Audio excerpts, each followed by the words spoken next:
pledge allegiance.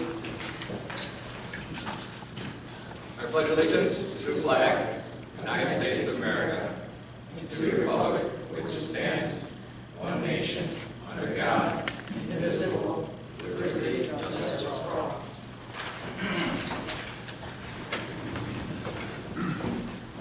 Mr. Munson? Andrew Benson.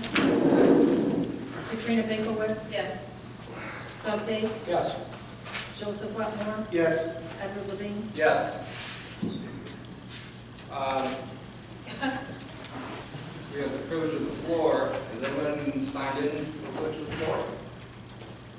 I don't know if it was Glad this is once good. I think you have a volunteer standing here. Well, we will. Why don't we wait till Mrs. Munson's back? Please, you can have a seat that we can kick you off.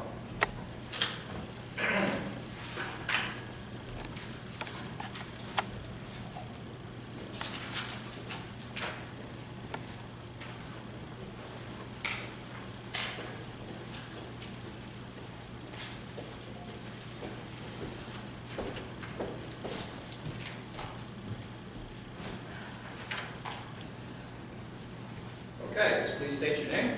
My name is Mitch Quine, here as a representative of CS Energy.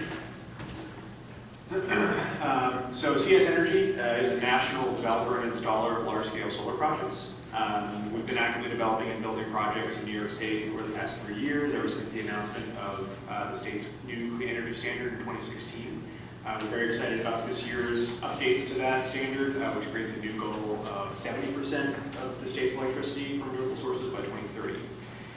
Recently, we've been exploring some new large-scale development opportunities in the Finger Lakes region, particularly Tompkins County, more specifically here at the town of Lansing.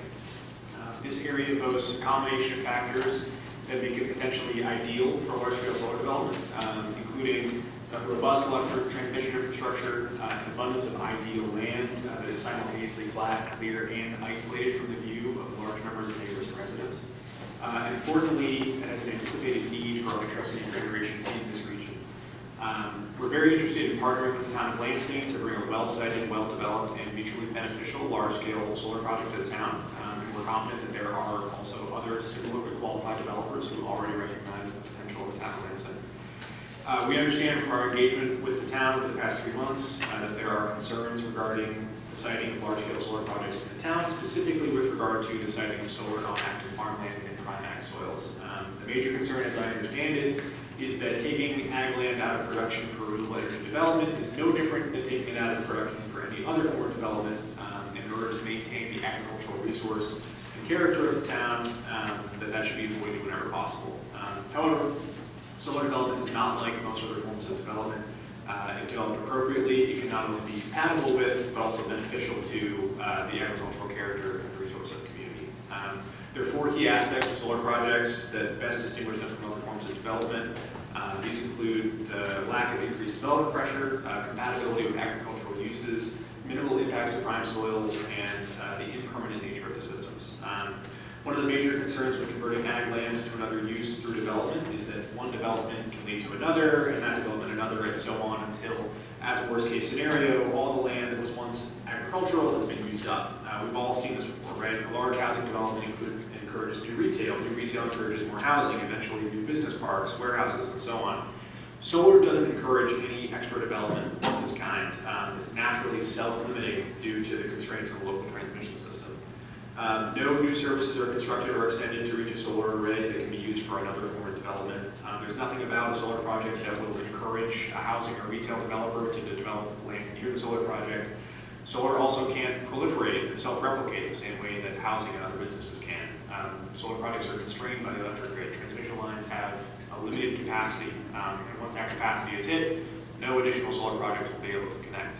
So therefore, it can only have a finite and predictable impact on agriculture. It can't grow out of control like other forms of development. Also, in comparison to other forms of development, solar is incredibly compatible with agriculture. Farmer couldn't ask for a better neighbor than a solar project.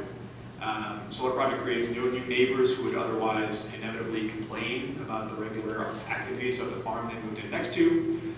Solar projects are quiet. They generate no additional lights or smells that could affect livestock.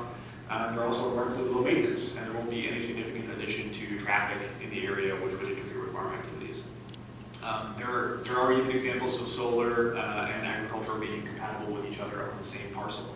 While the industry is still somewhat in its infancy, we've seen multiple projects over the past 2 years which have engaged solar grazers to help maintain the vegetation on the solar project, which is a win-win for sheep farmers and solar companies. Where solar, I think, really stands out is in how small its impacts to prime ag soils are. After all, the value of an ag resource really eventually boils down to the quality of the actual soil. And maintaining a community's agricultural resource overall requires protecting those soils. Properly sited solar projects require little to no general grading because solar systems are designed to follow the natural grade of land. This means that soils that are on site stay on site exactly as they were prior to the solar being installed. The only places on a solar project where the soil needs to be removed for the life of the project are the project's access roads and equipment pads, which generally make up less than 1% of the total area of the solar project. In these areas, the topsoil is stripped and stockpiled so that soils can be returned to their original location when the project is decommissioned, which brings me to my last point. The last key aspect of solar that sets it apart is that a solar project is designed around a 25 to 35 year lifetime. At the end of that lifetime, the project will be decommissioned and the site can be restored to its existing condition. This is typically a requirement of any permit issued by the local or state authorities, and it's also commonly included in land agreements. Thus, the town of Lansing can have a guarantee the land can be restored to ag land at the end of the solar facility's life. I know that the town is working on a proposed revisions to the law. Should that proposed law include some kind of arbitrary numerical restriction on siting solar on no more than 10 acres of active farmland, it would effectively act as a ban on all solar projects other than the very smallest installations. Including a 10-acre restriction in the law would certainly cause CS Energy, and I imagine other developers as well, to look elsewhere for siting our projects. Broadly, we recommend that instead of attempting to prohibit development on ag land at the local level, the town board follow the lead of the Department of Ag and Markets. They're heavily engaged in the siting and permitting process for all solar projects, both large and small. They've developed a standardized review methodology and best practices for siting solar on ag land. And any project that CS Energy proposes in the town will be required to go through that process. The state, the county, and I think the scientific community at large have identified an urgent need to switch our electricity generation to renewables. New York's goal is 70% by 2030.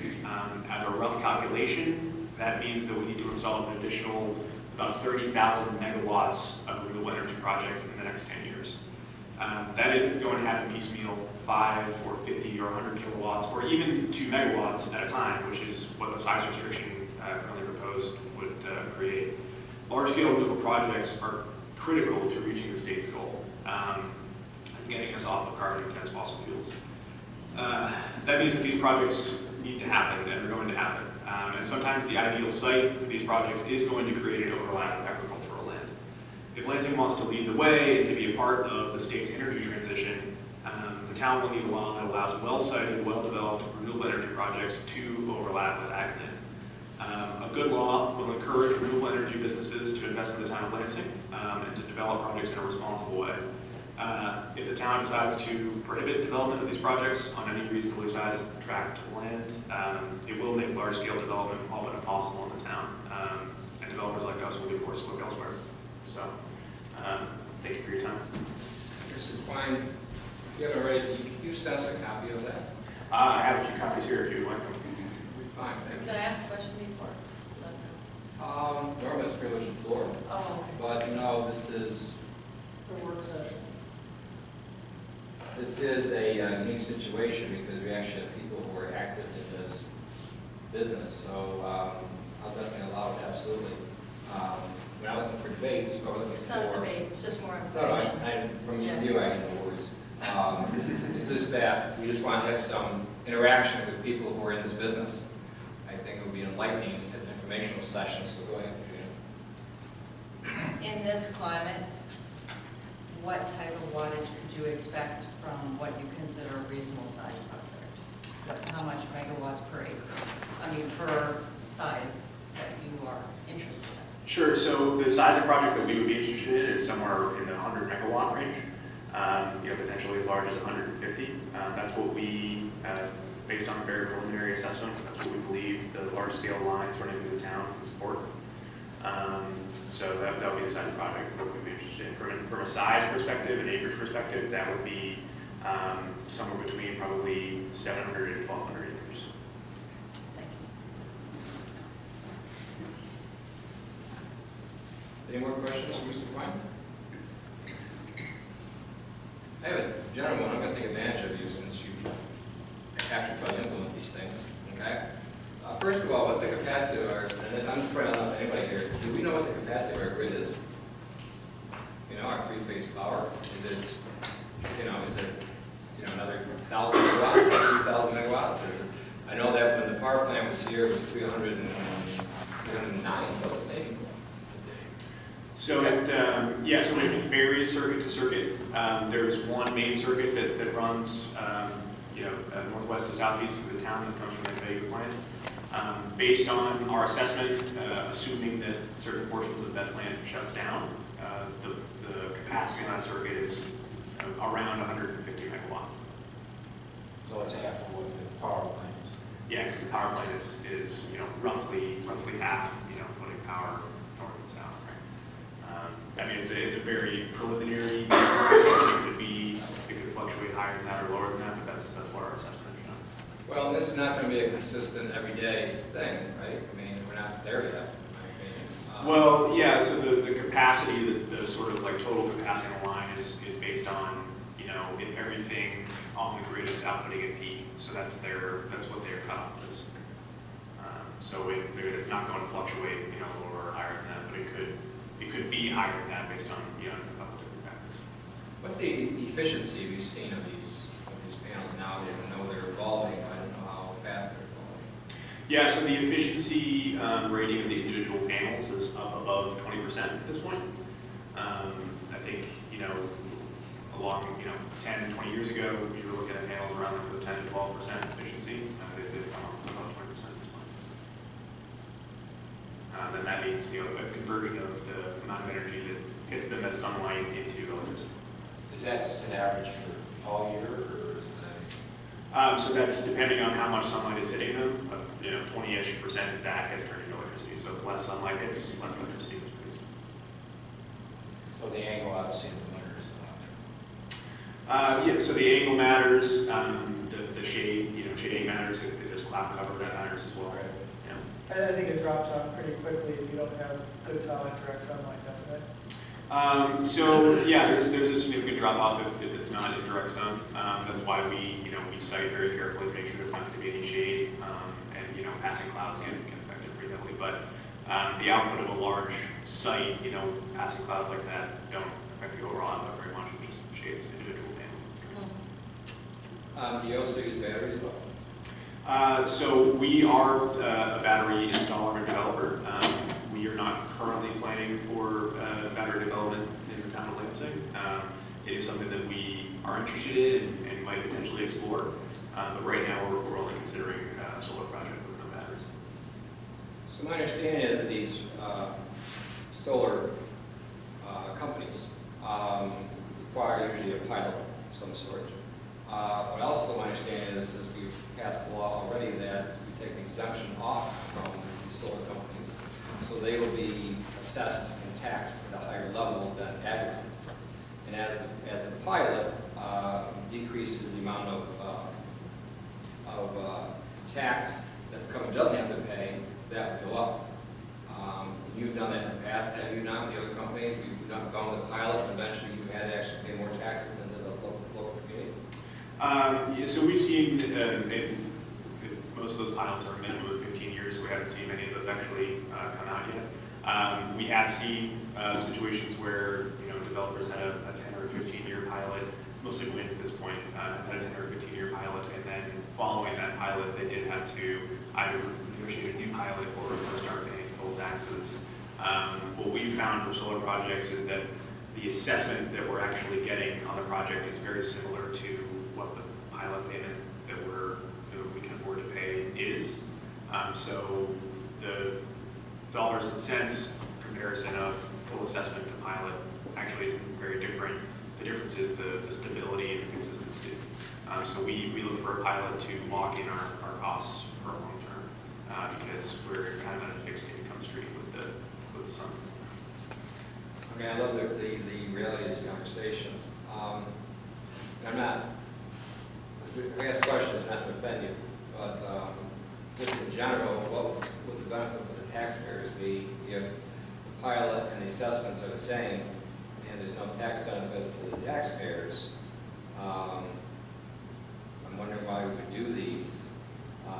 What other benefit is there besides the fact that we're having solar put on the grid? So there is absolutely a financial benefit associated with the pilot. So when I say that the pilot would match up with the assessment, I don't mean the assessment on the underlying land. You know, any new development does create additional pilot revenue to the town while the taxes on the underlying land are continuing to pay. So as well, if there was an ag exemption that needed to be removed, if there were back taxes on that also be paid. So any pilot agreement would be above and beyond what the town's already taking in terms of taxes. Do you have any examples of these you can send us? That'd be, in my opinion, very educational. You try to implement in the future as far as what the tax benefit is, because as you know, Lansing has been a bit of a struggle the last few years as their tax base has been under attack. Yeah. So there are very few pilot agreements for large-scale solar projects at this point, just due to the kind of number of years in the industry that only community solar projects were active. So I don't have an example for you for a large scale off the top of my head, but we'll And I'm pleased, I'm not trying to put you on the spot, just brainstorming here as far as I'm concerned. But I'd like to talk to people who actually implement these things, actually have their feet in reality. You say, okay, here are the pluses, here are the minuses. Does this fit your town or doesn't fit your town? I got to tell you, this Department of Ag Markets that you mentioned, that does interest me what the criteria is as far as that goes. And CJ, I'm going to pull you into this conversation about Article 10.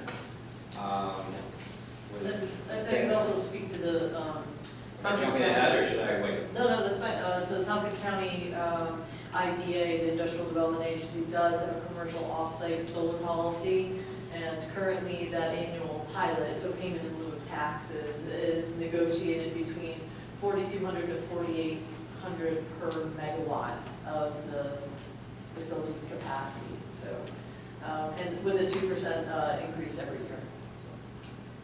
So if my math is correct, 4,200 times 100 is 420,000. 420, right? Yep. Am I wrong? Yeah, can I jump in on that? Absolutely. Yes, that's true. The important thing to consider is we've actually met with the Tompkins County IDA to talk about this and talk about what they've done in the past versus something like this. And the pilot process and procedure that they have in place is for community solar projects. Those projects sell power on a retail basis, so they can afford more dollars per megawatt in pilot payments. So our projects are larger, but sell at the wholesale power price, which is much lower. So our dollar per megawatt pilot that we can afford is lower than the community solar, but it will be higher in the total dollar value.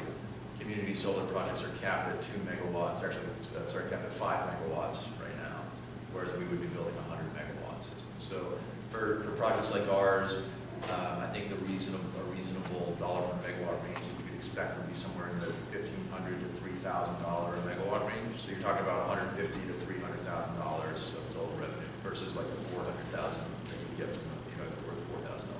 Okay, so that revenue would be tax revenue, or that revenue would be assessed value, or? Pilot revenue. So that would be split among county, school district, and town. Okay. So it's 300,000, the school would get 200,000 of that, so we get 2/3 roughly. Yep. Okay, and the county would be a quarter of that, so that would be 75,000. And the town would be 15,000 of that, 5%. Yep. We've had some experience, we're actually doing this right now in Portland County, where there are ways to sort of levelize the payments between the town, the school district, and county so that there are more equal via like a host community agreement with directly with the town. So there are ways to kind of, because like, the discussion always ends up being that like the town is sort of bearing the brunt of the development, but they get such a small portion of the actual benefit in taxes because of the normal split in tax revenue between the county, school district, and town. So there are ways to kind of rejigger that a little bit, but we've had some success with in the past and make it more even, if that's something that you guys want to explore.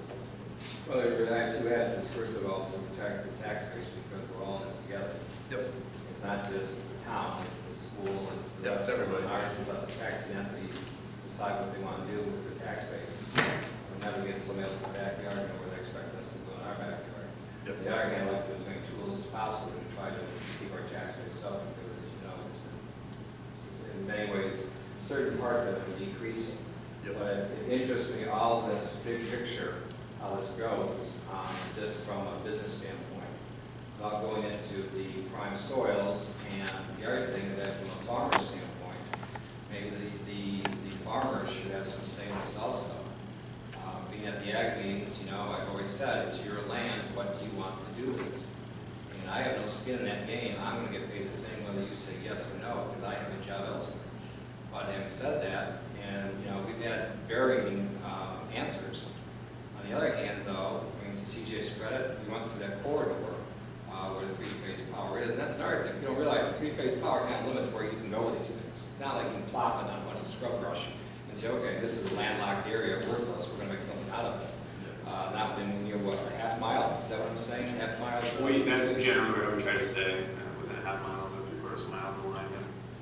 And so to do that, the farmers along those lines, to see just in contact.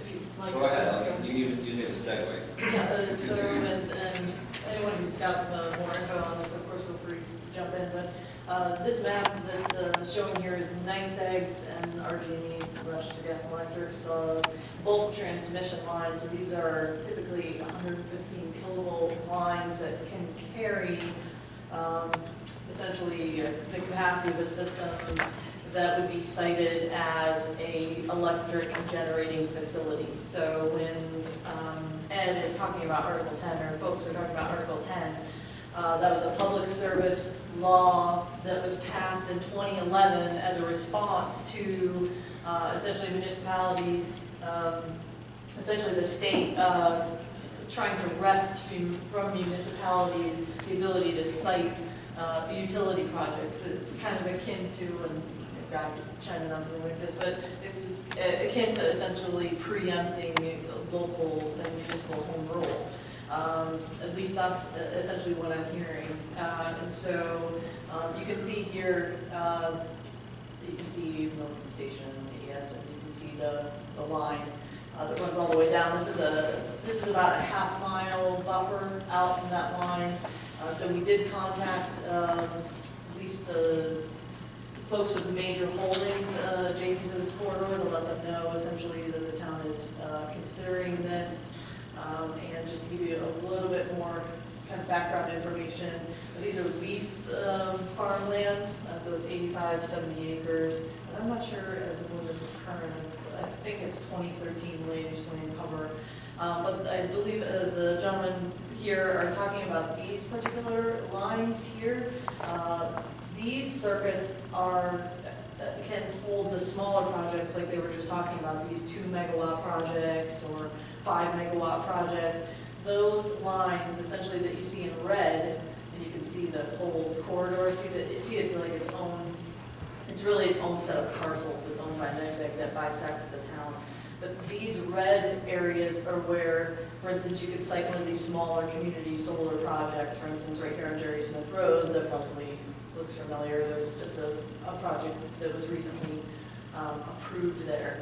And this gives you another look at the corridor as well, along with prime soils. I think it's all classes of prime soils, but I'm going to try to get to the bottom of that. So in short, Article 10 is a process whereby an electric generating facility larger than 25 megawatts is cited by a state siting board.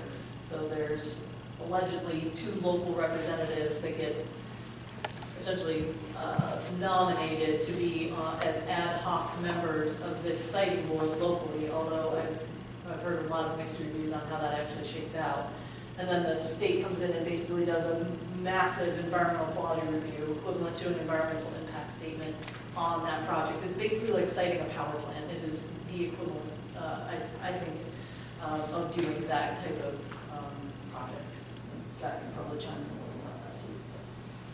Is there anybody else that needs privilege to the floor? Well, the reason there was nothing here, not really before I went to him, Yeah. because of open it up, but I am going to circle back.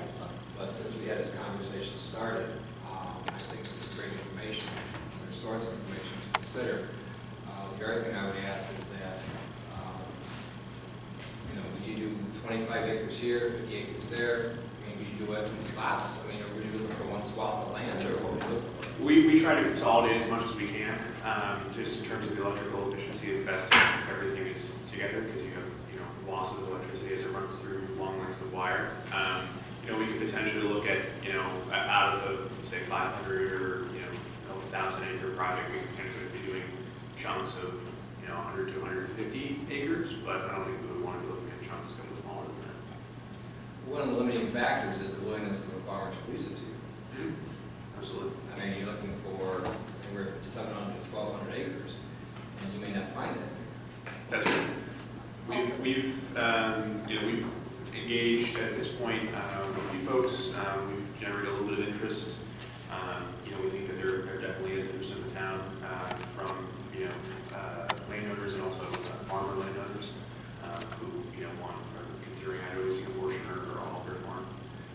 So we think there's interest. It is true that it's the major limiting factor, but we think that there's an answer. And another limiting factor to 100 and 150 size projects is you have different neighborhoods that are now complaining instead of just one neighborhood with a larger span. So there's much more complicated public. There's a lot of benefits to keeping it consolidated. There's fewer easements that you have to run through different people's parcels, fewer connected collection systems. It's all over better. We, try to avoid splitting up projects as much as we can. If you add battery backup to these, does it change the capacity numbers? So, you've got a limitation of somewhere between 150 and 300 megawatts on those lines. Does battery backup allow you to go higher with numbers because you're diverting some of it directly on site? That's actually a great question. So the New York ISO is still kind of working out how they're going to deal with batteries. Right now, the way it's set up is that let's say we added a 20 megawatt battery to a 100 megawatt system, we would need capacity on the lines up to 120 megawatts if we wanted to add a battery system. So if we wanted to, if say the limit on the line was 150 megawatts and we wanted to build a 150 megawatt solar project, we wouldn't be allowed to add batteries to it because they consider if the project and the battery are both company. Have you reached out to the power company? We haven't engaged them directly yet. We've done a lot of different studies. We have a pretty detailed base of, most of their data is probably available. So we have a detailed base of, what their transmission system looks like and what the capacity of the grid are and what their expectations for the next, 2-3 years are of projects that are going on and offline. So we've engaged some independent engineers to run an analysis, but we are, I think, we're not at the stage yet to directly engage utilities. I'm kind of confused by the battery issue because my understanding of how these systems work is there's very little, if any, time that you would be running the batteries in the system and the solar panels at the same time. The whole point of the batteries is to be able to keep pumping juice in when there's clouds, when it's nighttime, all those contingencies. So why wouldn't you just be able to set up a relay system and say, all right, it's either batteries or solar panels. We're either dumping into the batteries, we're dumping into the grid, we're dumping into both. I agree with you, and I think that there's, part of what they're considering is to allow for that kind of logical decision. But right now, they're treating them as, interconnection capacity. And so Electrical engineers are very conservative. Yeah. So hypothetically, the solar project and the battery could both be operating, and so to ensure the stability of the grid, they have to limit that to whatever the line can support. Well, I understand a lot of this is in the infancy stage. A lot of moving parts in these discussions because the hardest part is actually getting you're all thinking be this, this, and this, and you find out never the case chicken or fly. It doesn't work out that way. So, do we have any more questions for Mr. Klein? I mean, there's nobody else on the floor, but I can open up if somebody else wants to talk. I just have one more note since Article 10 came up again. It's true that the siting board kind of made its final decision on the siting of the projects, and it kind of does take the decision away from the town's planning board. The one thing that we have seen, in following the Article 10 proceedings that have been going on so far, is that the siting board takes special concern and actually is very literal in the reading of the town's local laws. Insofar as even if there was something in the local law that the planning board could and would override, the siting board wouldn't. So we've seen situations where a local law, because it technically prohibited a specific land use, even though the town board and the planning board wrote letters of support to the siting board saying, no, it's okay, we would overrule this. The siting board said, no, if you wanted to go forward, you have to change your law. So that's just something to keep in mind, that the siting board looks to the letter of the law very carefully. Those are good questions. Those are good comments. The thing that concerns me is that, before we even get started, it looks like we're handcuffed in a certain way because the county has 10 acres. And I'm a little bit concerned about how they came up with that number, considering now that it seems as though this industry, to the delight of people that want solar, seems to be evolving leaps and bounds. And at 10 acres, that's what, on a good day, 2 megawatts? Yeah, exactly. And I think that there's a chance, though I don't know what necessarily has happened at the county level, but I think there's a good chance that that 10-acre limit actually came out of a couple of years ago when the limit on community solar projects was 2 megawatts, and nobody had really even seen any of these large-scale projects before. We actually see that a lot in a couple of towns that we've worked in. They've built their laws around the guidance that was released back in 2016 that was all geared toward community solar projects. And while they're open to and willing for a larger scale project, their law actually doesn't support it. So we've worked with a couple of different towns to adjust that, because a lot of the guidance that was released was very good guidance and very helpful for community solar projects, but had trouble applying to larger system. Well, I can understand their logic, considering no one stepped forward and said they would like to go 100 megawatts. And my perception is that they saw, okay, people are using that, they're going to put some in the grid, we'll go a little bit over here, and we'll do a piecemeal, and we'll nudge our way into the solar world, and all of a sudden here comes somebody saying, I want to build a factory, I want to build a solar factory. That's basically what these are. And here I am, and I want 50 times what you want, or 100 times what you want. And I can understand how people would be a little hesitant to that. But on the other hand, I think we have to take a step back and say, do you want solar or don't you want solar? And the other thing is that, what do the landowners want? Because especially if you're dealing with farmers, it's not just farmers, we have this other landowners, but some of the farmers, and some right here tonight, some of these farmers are really hurting. And I don't see next generations for them. A lot of moving parts in these discussions. Anybody else have any more questions, Mr. Klein? Good, thank you so much. I'll hand out some copies of the comment. A comment? Going up. Thank you. Thank you.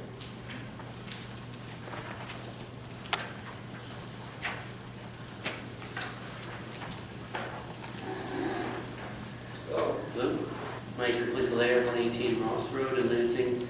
I help site solar projects for schools over a period of years, and as well, I have a small-scale solar project at our residence.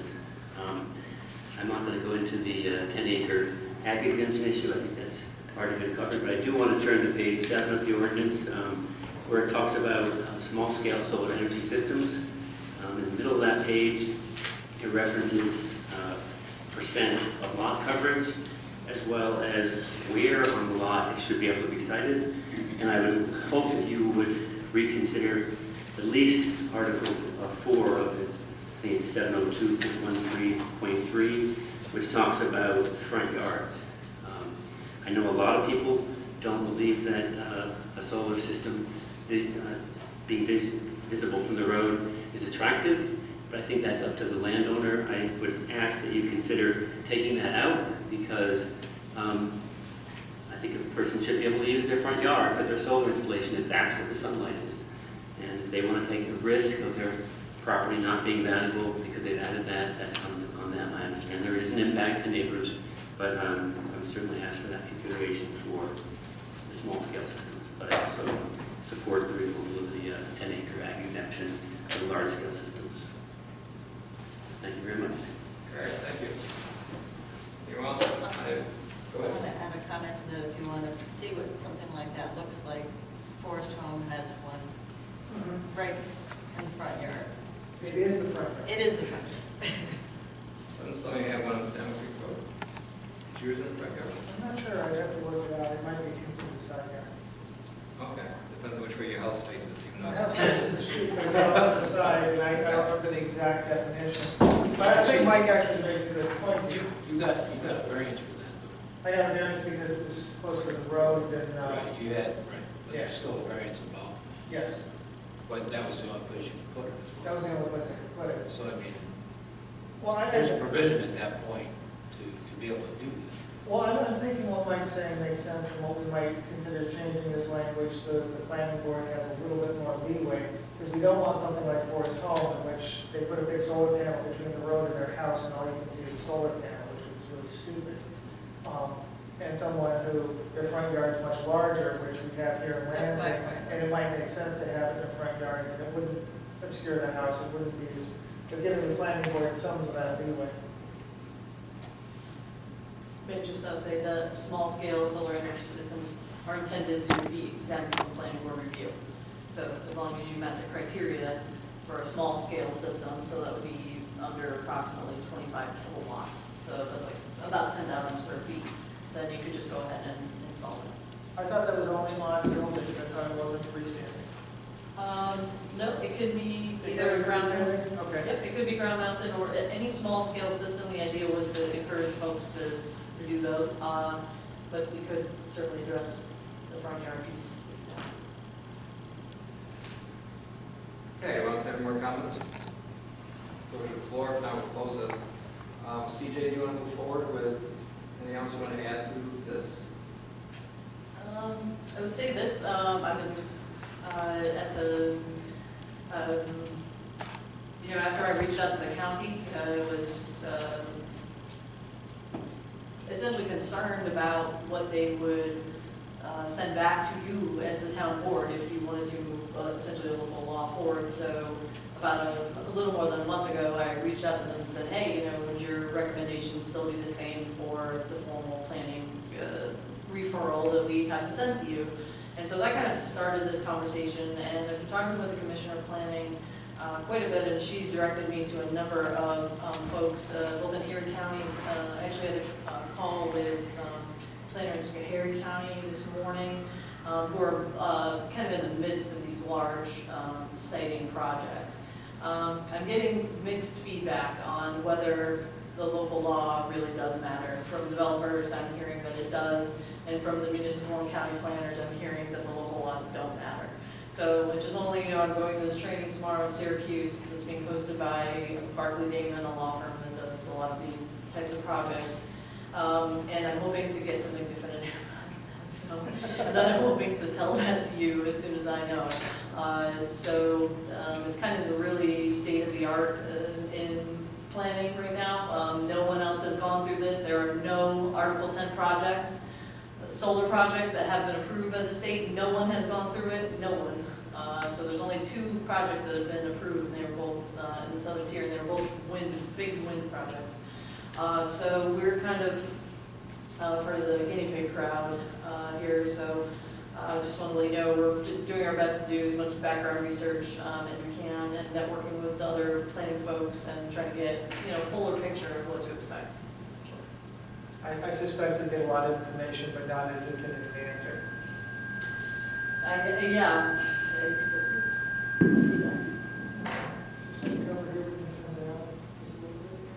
Yes.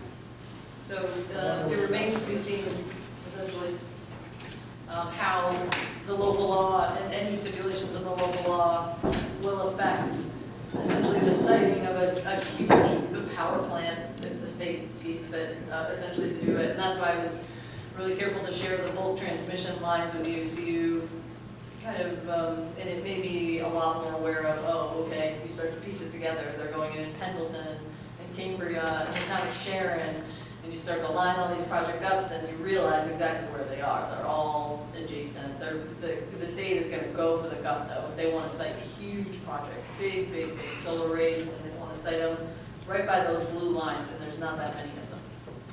So that's kind of the state of play, I guess you could say, that stands right now. So I'll keep you updated on whatever I want. Couple thoughts. Number one is we had a project already approved, didn't we, that was over 10 acres? Yes, that's correct. So Nexamp is a solar developer who does, I believe, mostly community solar projects. And they did successfully submit a site plan application to the planning board late last year. It was approved, I think in April or May. That was indeed a 5 megawatt project. It covered almost 24 or 25 acres. And yes, the county's recommendation in that process through 239 was to reduce the size of that project. That was their official recommendation, is to reduce this to 10 acres. Planning board saw fit to move the project forward, and as you know, it was approved, and it's on 25 acres, so, or it will be. They just received their building permits, so. So that process has already been overridden. Yes, the planning board has overridden the county recommendation at least once in the past. You know, obviously we want to work cooperatively with people and respect the 239 process and try to work back and forth. I believe the kind of overarching sentiment from them is that they, you know, really didn't anticipate projects to be of the utility scale when they came out with that recommendation. So I don't know that anyone did. It's definitely food for thought, and I don't mind going in uncharted water. The thing I ask this board to do is keep an open mind, and that we represent Lansing. We represent the county. And I'm not putting the county on the spot. Their 10 acres the recommendation may have been in good faith at the time, but we have an opportunity here to move the ball forward in what we think is a reasonable amount as this evolves. Now, this project, Mr. Quine, that you're looking at, this is 2-3 years out? Yeah, at least. The Article 10 process is about a 3-year process. And in the meantime, what do we do for the person who wants to do, that has 25 acres on theirs, that has community, that according to this conversation tonight would have a higher assessed value for the taxpayers amongst others? Where do we put that in the mix rather than just 10 acres? Could it be 25 acres? Could it be 50 acres? Could it be a special consideration for something? This is where the language gets a little fuzzy, but I'd like to be exactly vague about these things because we need some wiggle room in case something involves, unless we need to override something.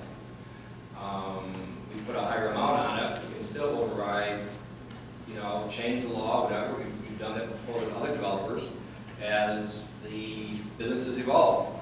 And maybe these laws need to be revisited in 2 or 3 years. I don't know. If the ground's not fertile now, though, I don't know if you'll even look at it. That's the art part, is that you go on to something else. And once again, does Lansing want to have a solar, a solar factories in their towns or not? I don't know. Personally, it's been all great conversation tonight, a lot of facts, because not one size fits all. But on the other hand, from the farmers, I'd like to hear their input, where they want to go with this. Maybe they want to do 50 acres. That would help keep their farms alive. You know, or 25 acres keep their farms alive. I don't know. That's certainly not want to, buttonhole them into a situation where they can't have flexibility either.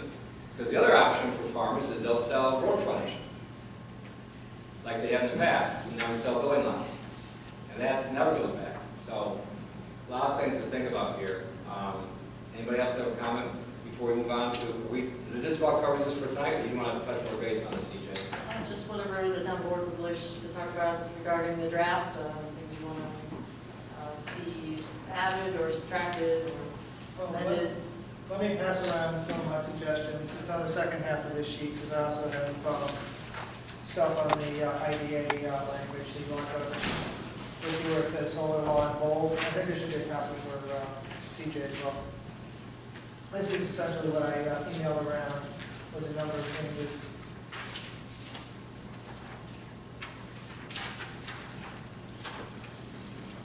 So you're starting in the second part, right? You say next, first part about the 7 zone, we'll talk about later. Talking about the bottom line.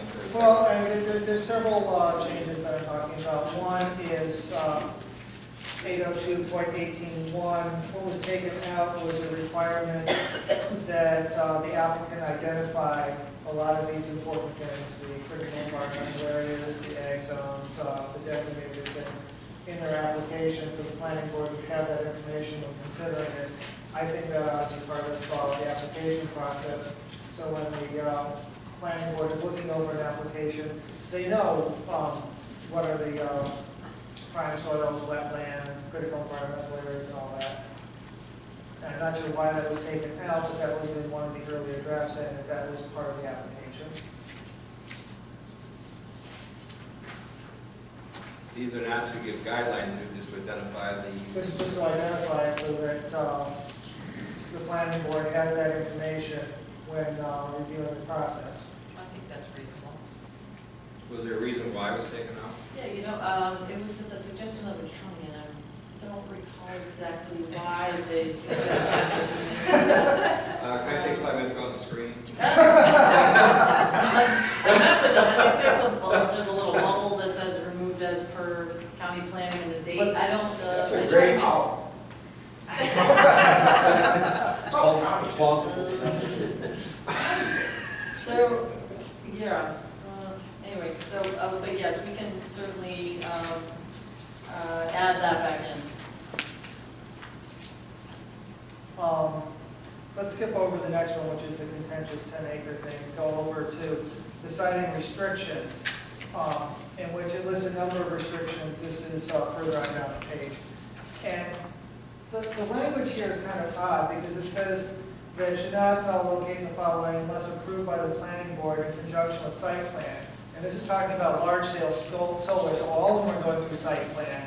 And why would we, and why not just say these are not allowed, and if you want to change that, you do the variance process. But this is kind of like saying we can't do it unless we do it, and that makes no sense to me. And so I would change it to say you can't do it, and if someone has a reason to be an exception, they go to the ZBA like you do for any of these things. Did I miss something, or doesn't the state cite these? No, this is for things, this would be the equivalent of the Community solar? Community solar would fall under this as well. All right, We don't know. Well, legally speaking, the difference between should and will is non-existent in statutory construction. Those two clauses say the exact same thing. What this is a preferential siting. It says you should avoid these areas. It's not much different than the type of preferential siting that you see in cell towers. Yeah, but you're looking at the other clause here, it says unless otherwise approved by the planning board. Yeah. So why would the planning board approve something if it's not allowed? Well, I can't tell you why that language reads the way it does, but my understanding from the planning board is that they're trying to incentivize locating in areas that, if you want to prohibit it, you would say shall not be, not will not or shall not. Okay, I'll go with That was shall my not. point. Okay. We're trying to explain exactly what the planning board was doing. I think they were trying to do is incentivizing the use of non-primary arable soils. As Cardi pointed out, if you say you can't use active farmland, then they take the land out of production and then they use it, and then you lose the farmland forever. So sort of a chicken and egg problem, and by the way, the egg came first. So they changed the definition by not using it, what you're saying. Well, that's what happens with a lot of with ag district lands. If you say you're absolutely not allowed to do it, then what they do is they opt the land out of the ag district and then go ahead and do it, and then you lose all of the benefits of it being agricultural, not just being in an ag district. This- Cardi sort of points that out in their analysis. This is not just about ag land, this is No, I about understand. critical environmental areas, steep slopes, underfeed streams, all that stuff is under this, it's on page 12. No, I'm familiar with All this it. stuff. I didn't write it. I'm just, I think I changed it from something else to should not because the language was squirrelier. But if Yeah. the board wants to go with shall not, And I then think drop we're and on drop all the this other stuff, and just not exemption from the ZBA. And what would the basis be for that exemption to the ZBA? What would the hardship be? Would be because they can't put anyplace else? It depends on what they're, we've got a whole set of rules where you have, it has to be a non-self-made hardship, it's got, there's a whole list of them, I forget what exactly they are. You go through the same list. If you want to do it on a steep slope, you have to explain why, your steep slope is okay, whereas the town generally says, we don't want to put these on really steep slopes because there's problems. If you want to put it really close to the stream, you have to have a reason why it's okay for your case and not everybody else. Not to play devil's advocate, looks like I'm going to, though, is that this solar arrays are a unique situation where they're on posts, right? They're not built like a house is, they're not built, and so you can pretty well change the elevation, that you change the projection, you can change a lot of different things that you can't elsewhere. And usually when someone tries to say, no, we can't do this, there's a concern they try to address. It's not about being polluted. So what would be their concern on a steep slope when basically that land might not be used for farms and you might want to put it on a steep slope if it faces the right direction? Once again, I mean, we try to have enough wide lens in this conversation because we don't know what type of land's out there. That might be the only place that you want to put it, is on a steep slope where you can't farm, can't do anything else with it. Maybe it's right to three-phase power. Well, if you put a big plane on a steep slope, all the water's draining off at one specific site, so you have increased erosion because of how the water's redirected, I would imagine. Guys, help me out here. Are you talking about how many posts you telling? I mean, you're not talking about impermanent surface. You're talking about basically supports to put something in. Well, it depends on where you're putting it. Some of it's there's steep slopes or straight rock. Some of them are unconsolidated fill. You've got both. So you're making the argument right there, essentially, that's the idea behind the siting restrictions, is to give the planning board the leverage to deal with a site-specific constraints, right? So that they can work within the context and environmental constraints of a given project, because it's impossible to anticipate everything ahead of time, essentially, without sending somebody for a variance. In fairness to everybody in the room, this is a difficult thing to try to box in because there's so many different variables. And how do you give it enough flexibility yet also give it direction? I mean, this is where, like I said, I guess Lansing can take the lead on this and maybe we'll learn from it as we, go nuts trying to figure this out. But the bottom line is every thing is different as far as this goes, where those lands are.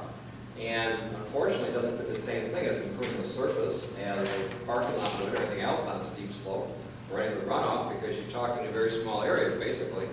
You're not changing much of the vegetation. My understanding is that as these things evolve, you actually may plant things underneath this so they have more vegetation. And so, just kind of address, say, pick one piece of this, so areas of special flood hazard concern, right? So maybe that'd be fine for solar, right? I've seen some large projects be cited in wetlands, actually, because they just sink the poles down in and they take them out and DEC approves the wetlands permit, it's cool. But say it was a project that was also paired with battery energy storage. Would we want people putting massive battery packs in the floodplain? Probably not. So that's like a context-sensitive issue. Essentially, they could come before planning board and they say, well, obviously we don't want the batteries in there, but maybe it's okay to get to have the solar panels sited, near the flood hazard zone, or maybe with special ballasting or whatever. Essentially, the planning board and the developer work out in whatever iteration of the plan they essentially go through. So that's why you have the siting restrictions are pretty upfront about, okay, then let's be really mindful about where these things are going, but also allows the planning board the flexibility to essentially work iteratively with the developer. And I would agree with you if you're looking at the battery part of it, because that's pretty precise. And you have a lot more things on steep slopes or on an area where it's wet or anything else. All these things, I understand that. I think that'd be much more of a concern. The actual solar panels themselves, the only concern I would have is that as you implement them in these areas, how much destruction are you going to do to the area? As you install them. Yes, The actual as you installation install them, process. and once again, maybe we're finding some guidance here as far as what our parameters are going forward. Maybe that's what your concern is, which I understand that. Once again, we're brainstorming here, we're not debating, we're just in a conversation. How do you go about what the concerns are, and how do you implement them? And where are you going to implement these things? I mean, we've only talked about farmland, but what if you've got stuff that you can't do anything with, or you're boxed in someplace, and, you know, I think in the past there was a plan that was offered to the school because it was landlocked, and they're going to have to build a driveway to that to hook up. So they have a solar panel energy to go to the school. That fell through at the end for whatever reason. We won't go into that, but the bottom line is that all these lands are different. I mean, you farmers know this better than I do. You can probably go through certain lands and say, oh God, what do we do with this? You know, besides lumber or besides something else. And other ones you say, there's no way we're going to touch this because this is the best we have. But shouldn't that be up to the farmer to decide also? So once again, I'm not criticizing, I'm just vocalizing my concern. How do we put parameters on stuff when you have so many different dynamics here? Like I said, one size doesn't fit all. Well, I think you want to do two things. I think you want to give clear guidance to the planning board of what our intent is. To say, we'd rather not have one of these places, understanding that occasionally the ZBA will say, this is a special instance, we're going to change the rules. And I also think that we ought to say, you know, critical environmental areas is really not the place that we want to be sending in trucks and stuff and digging holes and ripping up. I think we want to say that right next to our streams is not a good location for solar panels, that when you put them there, you take away the buffer that the trees and stuff both keep the runoff down, keep the pollutants from the neighboring property down. Those are important buffers. We don't want solar panels right up next to Salmon Creek. That's not an appropriate place. And there may be an occasional spot in which that is appropriate, but in general, I think it's not. I think we ought to say no to them.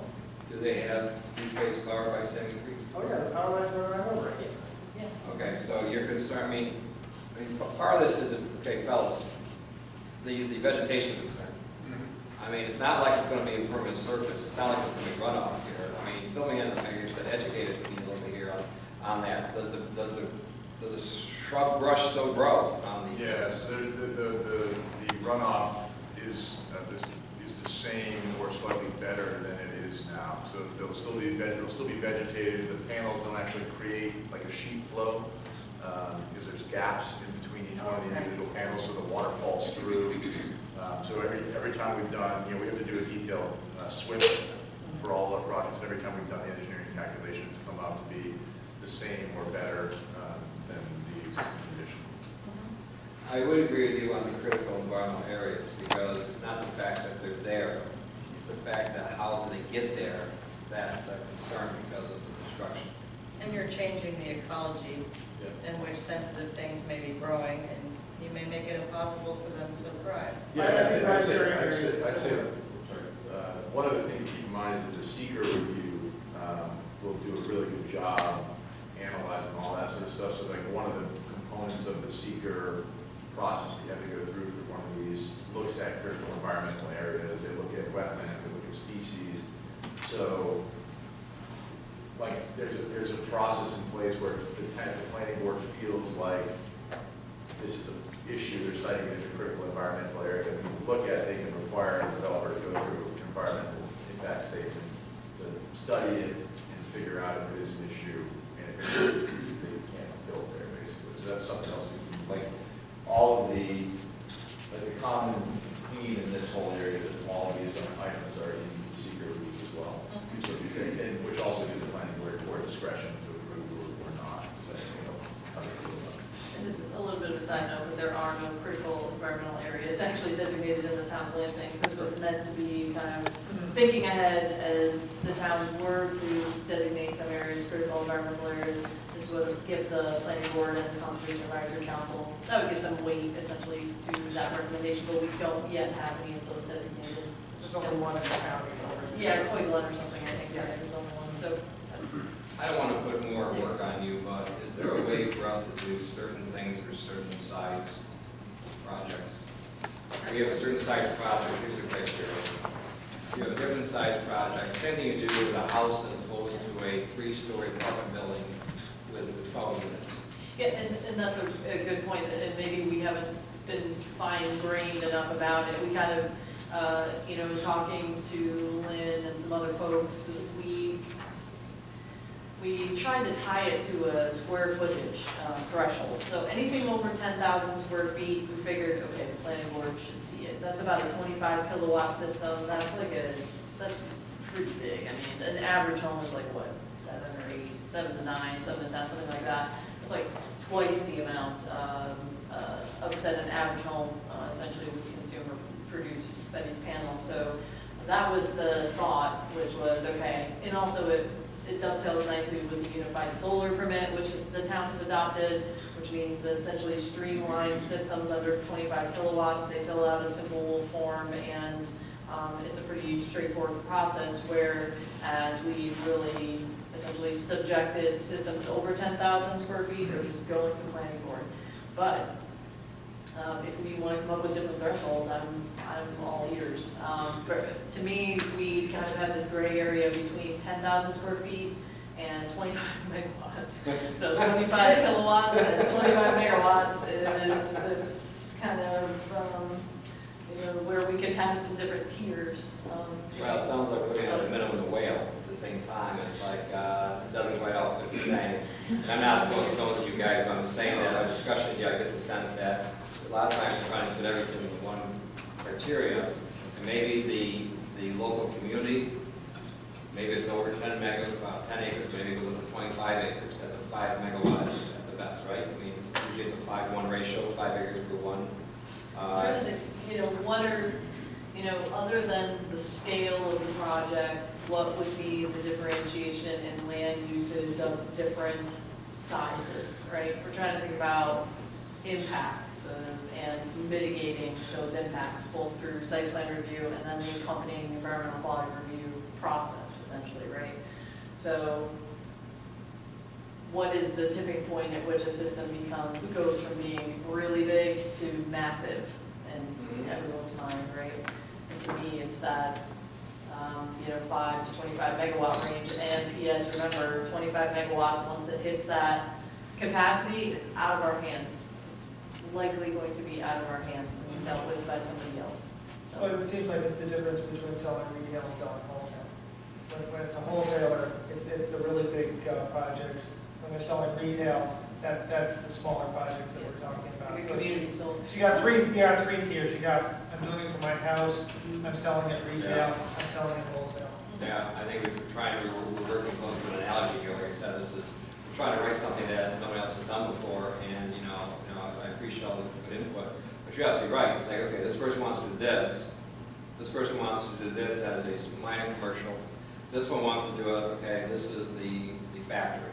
Yeah, and what I guess what I'm getting at is, what is the difference between a 25-acre project and a 1,000-acre project, other than scale? That's what I'm trying to essentially wrap my head around to be able to tweak the language appropriately, right? Like, they're both cover huge land area. They both need to, not bisect important farmland. I don't know how much different you would write the site plan conditions that we've, kind of painstakingly done in 802.18. I don't know, and maybe this is something I just need to think on more and talk to more people, what's the difference really other than the scale? What would be different about the way the planning board dealt with those two projects? Well, I think one of the things you can think about is if the 1,000-acre project has 1% of it encroaching a stream, that's one thing. If a 25 acre has 1% encroaching the street, that's a much smaller thing. So when you start talking about percentages of encroachments and percentages of this and percent, and we do have some of that, those percentages make a big difference between those kind of projects. And see, I'm thinking also in the lines of your overlay zones, which are coming as soon as we can get this. You know, thinking about the uses that would be allowed in that scenic area, and I would think, you know, large scale solar would not be one of them. Same thing with those stream corridor overlays, you know, 50 to 100 feet out, boom, it would just be, those uses just wouldn't really be allowed there, or anything really wouldn't be cited there. So same idea, thinking about those as almost like a separate kind of overlay to this, but. Well, I've seen this as kind of conjunction to those, when you say, you know, you can't do it next to the streams, you can't do it in various environmental areas, you can't do it on steep slopes, it's the same sort of thing. I saw that as kind of paralleling that. Yep, exactly. And so maybe that's one area we have to work on is in the siting restrictions, maybe we just put a blanket prohibition on slopes greater than 15%. We have given the planning board the ability to specify racking systems if it would be better in that area. But you're saying, you know, there's a bunch of steep slopes here, whether that would be appropriate to site on. I think it really comes down to the geotech at the site. I mean, it can't, it's almost impossible from stepping back to think about exactly what could be, you know, sited there and not, given the diversity of soils and, you know, bedrock layers and all of that. So that's where the ZBA steps in and says, okay, in this situation it makes sense. In general, the real steep slopes are problematic for numerous reasons on both, you know, lake views and things like that we consider important, because we don't want to line our lake shore with solar panels. See, and that's where I would say the power's already with the planning board to deny the project based on that. Like in the iterative process, if the developer comes back and says, look, we want to do it on these steep slopes, you're not listening to us, we need to do this, and the planning board has their justification to say, you know, we don't want these on these steep slopes, these are erodible soils, et cetera, and they turn down the project because of that, they're on solid footing if they've essentially articulated their reasons for doing so. Right, I'm just not clear that this language gives the planning board a clear message from us as to what we're looking for. But I also don't think we want to make it so vague that it has to go to the ZBA. That's not really your job. Just trying to think what, When we have seeker, we have criteria. And if it's a neg deck, it's okay to do certain things. If it's a pos deck, we have some problems with that.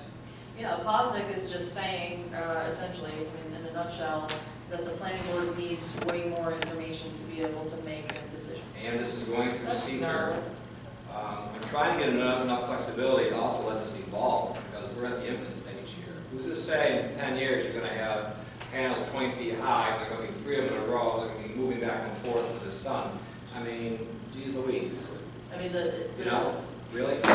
there's some interesting research coming out of the UMass Crop Center. They're doing research on agrivoltaics, so the idea of being able to grow different species like the diffuse light of being under very tall panels. Cornell's doing some cool research on this. I mean, it's, you know, it's, again, in its infancy, it's true. So we're trying to think around all that stuff, but try to be flexible while also providing something of a framework for the planning board. So where do you put the I want to say control, I like that word, the judgment, I would say, on the planning board where they can either accept the project or not? Because when you put this policy in place, it's pretty finite. I know that you can use seeker a lot for that, for a neg deck. Also, to get enough flexibility so different projects come in. Our problem is that the industry is evolving faster than the legislature can keep up with it. Because these things are going to leaps and bounds, especially if there's a lot of money available to do these things. That's also one of the ways that you get these things moving forward. Having said that, is there a new set of rules we can do as check boxes? I'm not saying reinvent the seeker process, but maybe you have to tweak it towards the solar part of it to say, okay, does it fit steep slopes, do this, do this, do this, have a different type of checklist. I'm still brainstorming, I'm not trying to reinvent anything, but this thing is unique. It's not like anything else, and you have 6 projects, they all could be different. You could have one that's maybe only 25 acres, one could be 50 acres, one could be 5 acres. Right, right, and they'd be along those distributed lines, those red lines that we saw on this map. Those will be where the smaller projects are likely to be sited. Big projects, blue line. Small projects, red line. Can the small projects site along the blue line? I believe so, although I don't know that they'd want to kind of clutter I up mean, the whole they wouldn't connect into the blue lines. They would not be able to interconnect with the blue lines, okay. That's Those good to know. pretty much reserved for a power generating facility, a power plant. And so these large solar arrays are essentially that, they are a power plant in a nutshell. I do know that when the power plant was looking to do 18 megawatts with 75 acres, people were shocked. You know, these are close solar people, the amount of land, yeah, there's solar arrays, this is what they do. And that's all part of the educational process, that when these things go through, it's going to take up a lot of land, and for some people, it's going to be quite visible. That's why that power plant, as I'm dropping hints to you guys continuously about this power plant, is that, you know, that's one place where they are, you know, far away from my site, but also far close enough to the transmission lines. I wish I had more specifics tonight to say, geez, CJ, what do you think about this? And geez, Joe, what do you think about this? And, you know, the rest of the board, what do you think about this? It just seems like there's so many different projects out there that fit different criteria. And those little ones, like people have on their house, on their roofs and in their yards. Then there's these kind of middle retail size ones that are like the next AMP project, you know, 25 acres. And then there's like behemoth projects and kind of everything in the middle. And so, you know, I think overall we've done a good job with this. And I do want to, you know, just supplement what you're saying about environmental quality review. That's a very powerful tool. And the planning board can use it to the full extent of their ability. So if they have a project that comes forward that's aggressively out of line with what they're looking for, they can pause deck that project and demand a full environmental impact statement from the developer. And that is a hefty, expensive process. So I think it behooves people who are coming through to do projects here to be very aware of what the planning board is looking at their criteria, and then work iteratively with them to say, yeah, you know, we've got these soils over here, pretty good, some are not so great, we've got some patches of wetlands, you know, or, you know, swampy hydric soils, you know, this will allow the planning board essentially to take each project at face value while also being able to be very clear about if they do feel the need to deny a project or ask for more information, that they have that basis to stand on. Like if somebody wanted to come in and just cut and scrape, you know, I mean, it's very specific. The topsoil should not be removed from the site. There shall be a plan that shows what will be done with the soils. You know, so where we've needed to be strong, and we've run this by Tompkins County Soil and Water for their comments as well, to make sure we're, you know, on the right track. Because I know the soils are really a super critical piece. We've done our best to really bake in the most important pieces, I think, as far as soils are concerned in regards to these type of projects. Well, how about a question to Guy? What's the difference, where should we be drawing the line between stuff that should go to ZBA for decision making and stuff that should be going to planning board for decision making? What's the state kind of looking for us to make that line now? Well, the ZBA, absent giving them specific additional authority, basically has jurisdiction in 3 areas. One is zoning interpretation appeals, okay, which we're not discussing here. And the other is area and use variances. Those are the other 2. So area variances only come into play when you're dealing with an allowed use. It would be unclear to me on this structure, if you said they shall not be sited in this area, whether that's a prohibition. Because you'd never get to site planning unless it was an allowed use. So you start to run into some structural integrity issues when you look at it that way. You know, or would it be an area variance, where you're dealing with an allowed use, but you're altering some dimensional aspect of it? I don't think it fits well into that box either, and that's part of the infirmities of having a town law. not updated on this aspect since the 1960s. But generally speaking, once you get to the point where a project or a whole family of projects automatically get referred to the ZBA, that's probably more indicative of your zoning not functioning properly than it is of ZBA needing work. I mean, if you set your, for instance, there's a municipality that will remain nameless that wants to change its lot sizes. And it wants to substantially increase minimum lot sizes, which would effectively make about 85% of the residential lots in the entirety of the municipality non-conforming lots. Okay? To say that that would be unwise is probably an understatement. To say that it would be almost indefensible if challenged would probably be more accurate. So I wouldn't recommend that you design a law that specifically requires you to go to the ZBA. If this is not going to be an allowed use in a particular area, that should really be the function of zoning itself and not have that buried within a site plan provision, because you never get to site planning unless it's an allowed use in the first instance. So to me, you almost need to have this covered by the overlay district and have this language sort of stay and say, if these features abut or appear here, you should avoid them. And the overlay district, one of the interesting things about overlay districts when it comes to like riparian corridors is it's the same arbitrary number problem that you're talking about with this, and that is, if you set it as 50 or 100 feet, that may be more than enough in one area of a stream and woefully inadequate in another area of the stream. The northern Mississippi is very different than the southern Mississippi. So you're setting an absolute prohibition through zoning, and then site planning is saying, hey, look at these other factors. So as it's written, I think it dovetails well if you are planning on going forward with the overlay districts. If the overlay districts are something that are not going to go forward with, then this type of prohibition probably shouldn't be in the site plan provision. It should be a separate standalone zoning provision, probably in the schedules. This is not permitted in these areas. Exactly.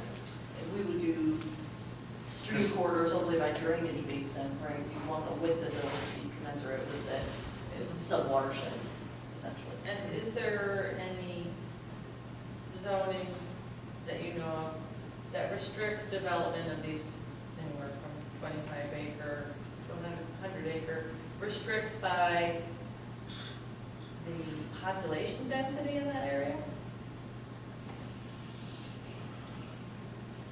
Off the top of my head, I'd say no, I don't, but I'm not sure that's necessarily a valid zoning factor. I think that's a mitigation type impact. How many people, what's the compatibility of the neighborhood? That's a very traditional site plan special permit factor. Yeah. To me, that some of these impact questions, especially when you get into ag soils, doesn't necessarily turn on the question of should it exist or should it not exist, how compatible is it with agriculture, as well as the fact that it's not really your land in the first instance, but zoning is always dealing with other people's land. To me, one of the questions that would come into play when you're dealing with something like prime agricultural soils or some sensitive area that isn't, let's say, you wouldn't want to put these on the Great Barrier Reef. So there are some areas that are just too sensitive to tolerate any intrusion, no matter how passive. But it's the packing factor, and REL talks about the packing factor. What is the density of these panels per acre? If you raise them up and open up the spaces between them such that you get more light flow and you can get small vehicles, small tractors under them, can you coexist with agriculture? And at least in some places, they're finding that the answer is yes. So to me, in some of those areas, you might want to look at what's the density of the panels per acre. There's certainly less disturbance if you can shrink the size of your solar farm, but the impact on that individual soil might be more. So there's a pretty careful balancing test if you're looking at all of the impacts that suggests that the planning board have some discretion to deal with it on a project-by-project basis. Whether or not you feel this law in first of all, I've never met a perfect local law. They all find their problems once the rubber meets the road. But if you feel this one has the proper type of general guidance to move it forward, then great, tweak what needs to be tweaked, edit what needs to be edited. If there's whole concepts missing, they can be added. My guess is very much like zoning and site plan and subdivision, it's only in the actual process of review that you're going to discover where the holes are, and by the time you discover them, technology will have likely created new ones anyway. For the large projects, I know we do this with PDA, it goes through a special process where it's unique in itself, but also gives you flexibility, but it's a process you have to go through. For these larger processes, I'm trying to be as flexible as I can yet still be structural here. Can they go through a similar, it would be a PDA maybe just for solar to say, okay, anything over 100 megawatts or anything over 50 megawatts, you go through a PDA process where there's certain criteria and it's more petite, looked at in a very minute way as opposed to other ones that don't. They are going to go through a separate process. It's called Article 10. Right. Well, and this is the other part is that, what my point is that if that's the case, then why are we having this discussion? Because they look at what we wrote here and follow it to some degree. And the clearer we are on this, the more chance that they'll understand what we're trying to say. But if you're going to limit it to 10 acres, then this game's over. You know, you're not going to do anything, right? I mean, it's okay. So now we're going to be limited to 2 megawatts at a time. And that's the part where I want to widen that lens a little bit as far as that goes. That's my main concern. Cardi Just sort to of be clear, points that's out, those red lines there, so those are circuits that are around, you know, the 10-acre size, you know, 2 to 5 megawatts, the red ones. intertribal councils, Cardis, there's a lot of organizations, Oklahoma State, which is a leading researcher on these types of land use impacts. A lot of them stress that there may be smaller local impacts from 2, 3, 5, 20, 30 acre farms, but you're going to have so many of them that your overall land use impacts are actually harsher for your municipalities. Absolutely. And I think finding that balance is very different for each community. I think a community near Sun City, Arizona would look at the land use issues very differently than would one in Rockland County. So I think your task is really to find out what works best here and understand that anything that's not working should be properly amended.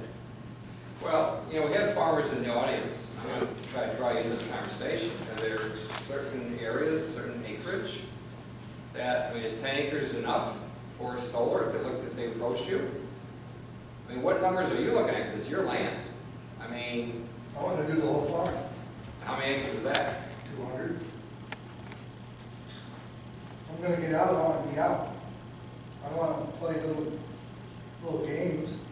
Like you said, he's going to have all these little places that have solar panels.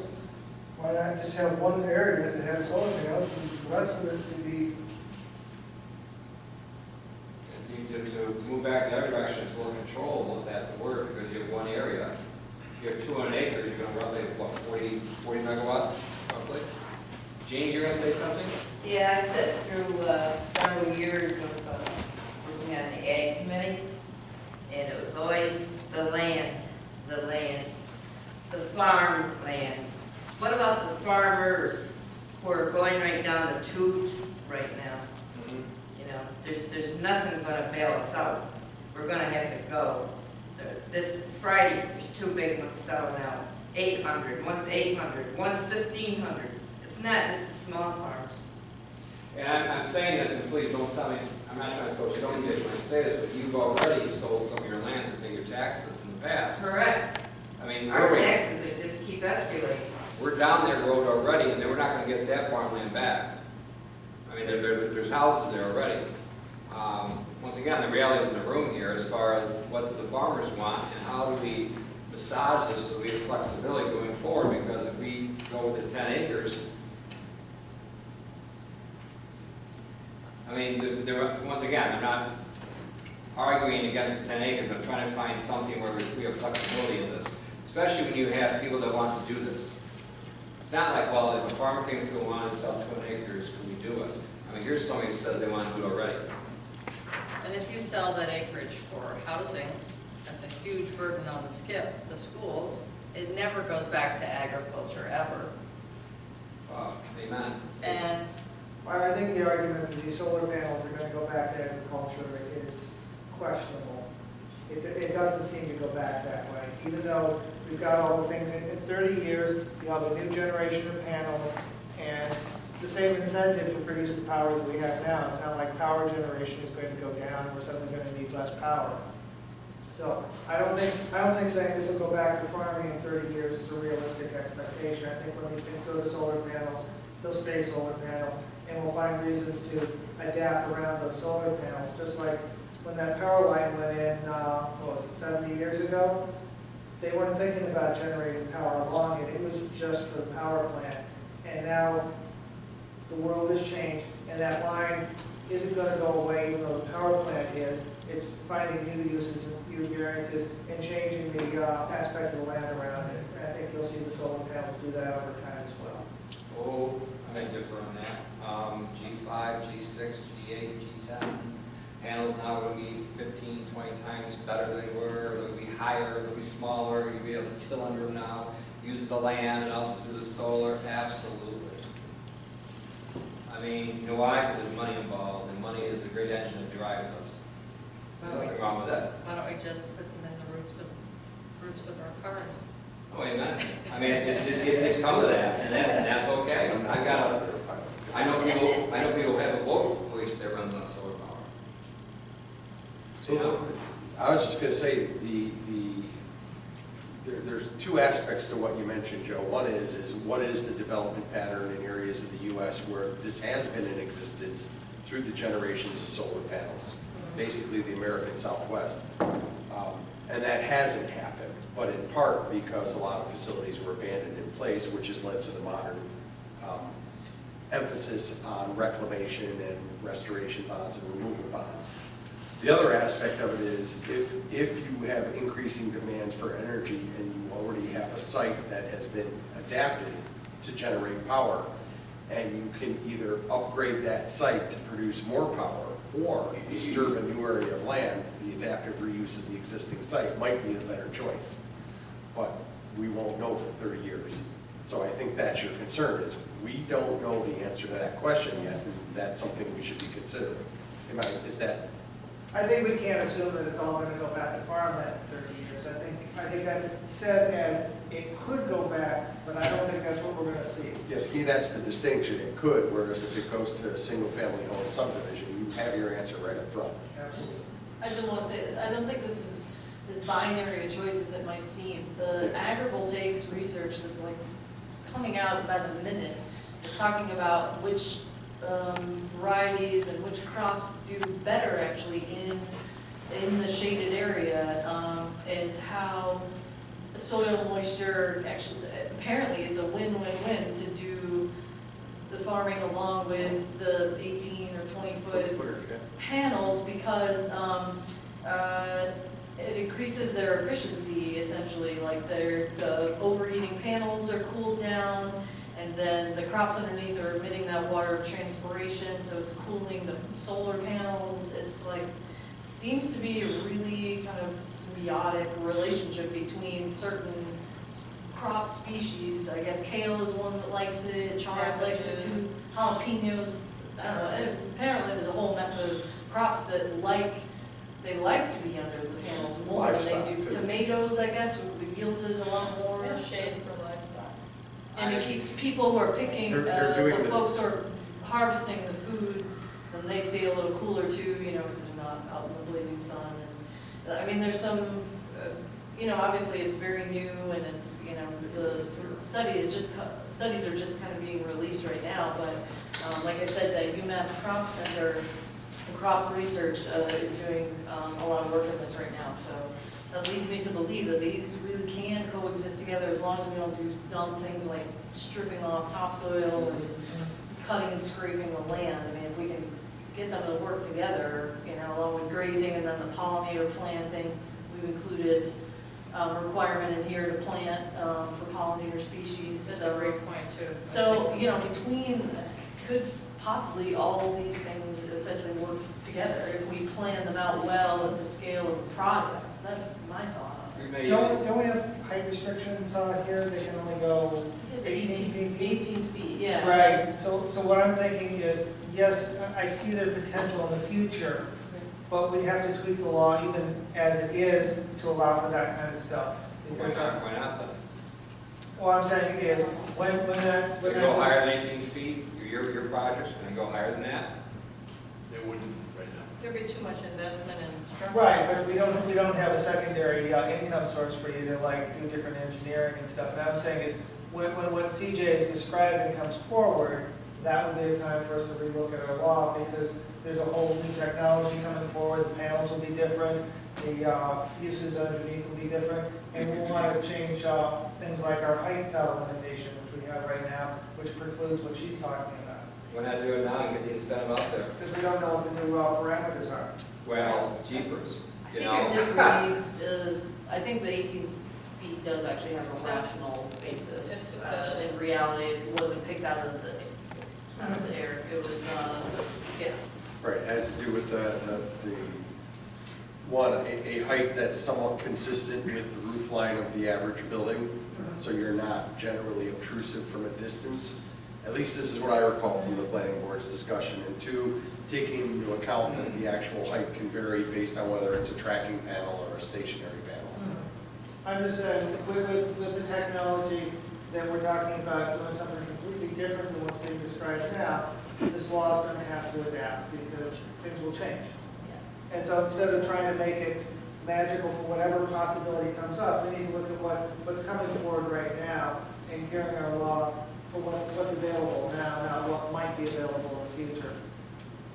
If you put the law in with certain specifics, you are going to limit what people are going to think about. If you put clauses in there to say that somehow an opening in there that is 18 feet now, but that can be under review later, or something like as technology, some clause in there that gives businesses an incentive to say, geez, we came up with one that's 25 feet, and we produce twice as much power, and we want to do this, and can we do this, and by the way, we can do a cash crop underneath it. Oh, we can't do it because your law says that. And how many people have come to a municipality and said, you change the law for us, and you get tremendous pushback because now you're doing spot zoning, you're doing other zoning, you change the law just for them, where you should put a clause in there to open up that door, because like I said, we're in the infant stage here. This isn't the end of it. You know, somehow to have people like these gentlemen and these ladies who are all in different vocations to say, how can I make that fit for me?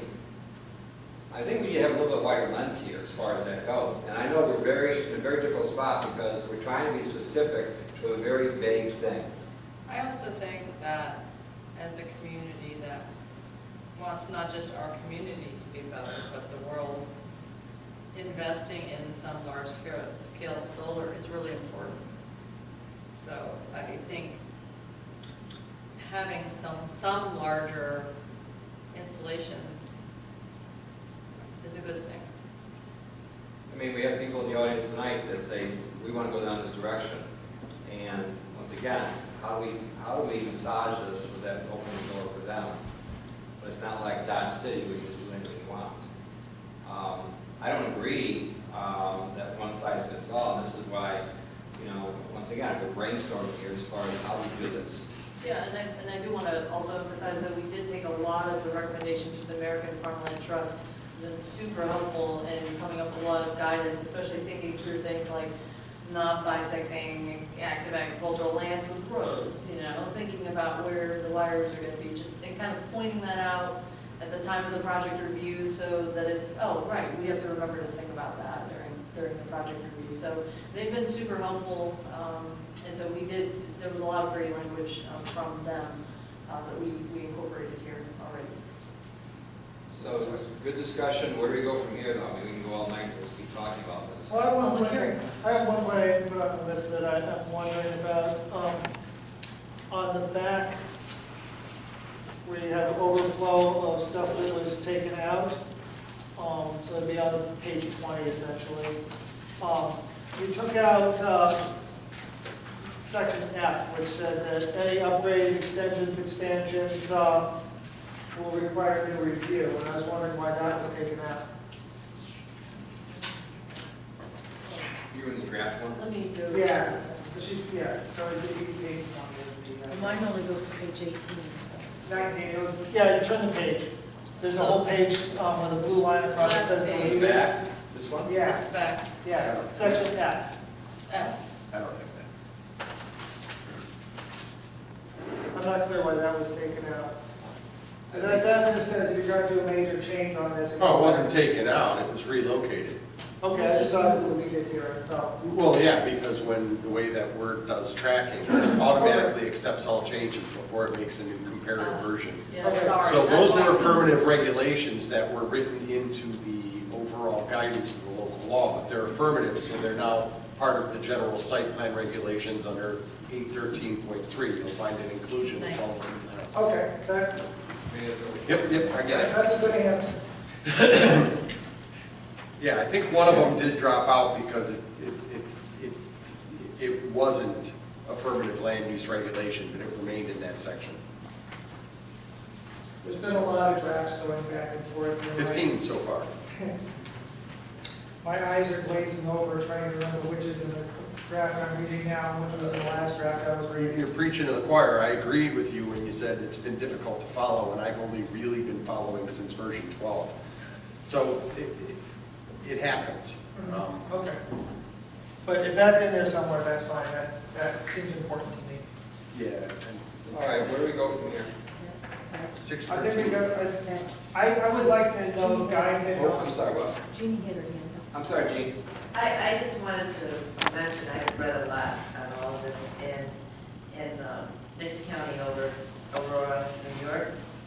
Cornell has done a lot of research on what animals, are best under the panels, and it's the sheep. And it's been very successful because they're natural grazers, and they're a more docile animal. And absolutely no goats. They like to climb. Yeah, so It's very that glass. has been proven, and I think you can go out there and see it too. You taking notes? Livestock do very well with panels, do reasonably well with panels. You probably could utilize some of the shorter Scottish There's- Highland cattle Yeah, too. it's There's actually a farmer, I believe, in Enfield that moves their grazing sheep from spot to spot doing this.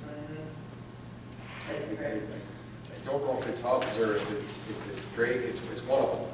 They actually have herds of sheep that they bring out to areas where there's solar farms, and they stay for a few days and clean it up, and then they move them over to the next one. And there's actually an industry popping up around it, sort of like the apiaries are for pollinator species to be planted underneath them. So the You next had week. something else?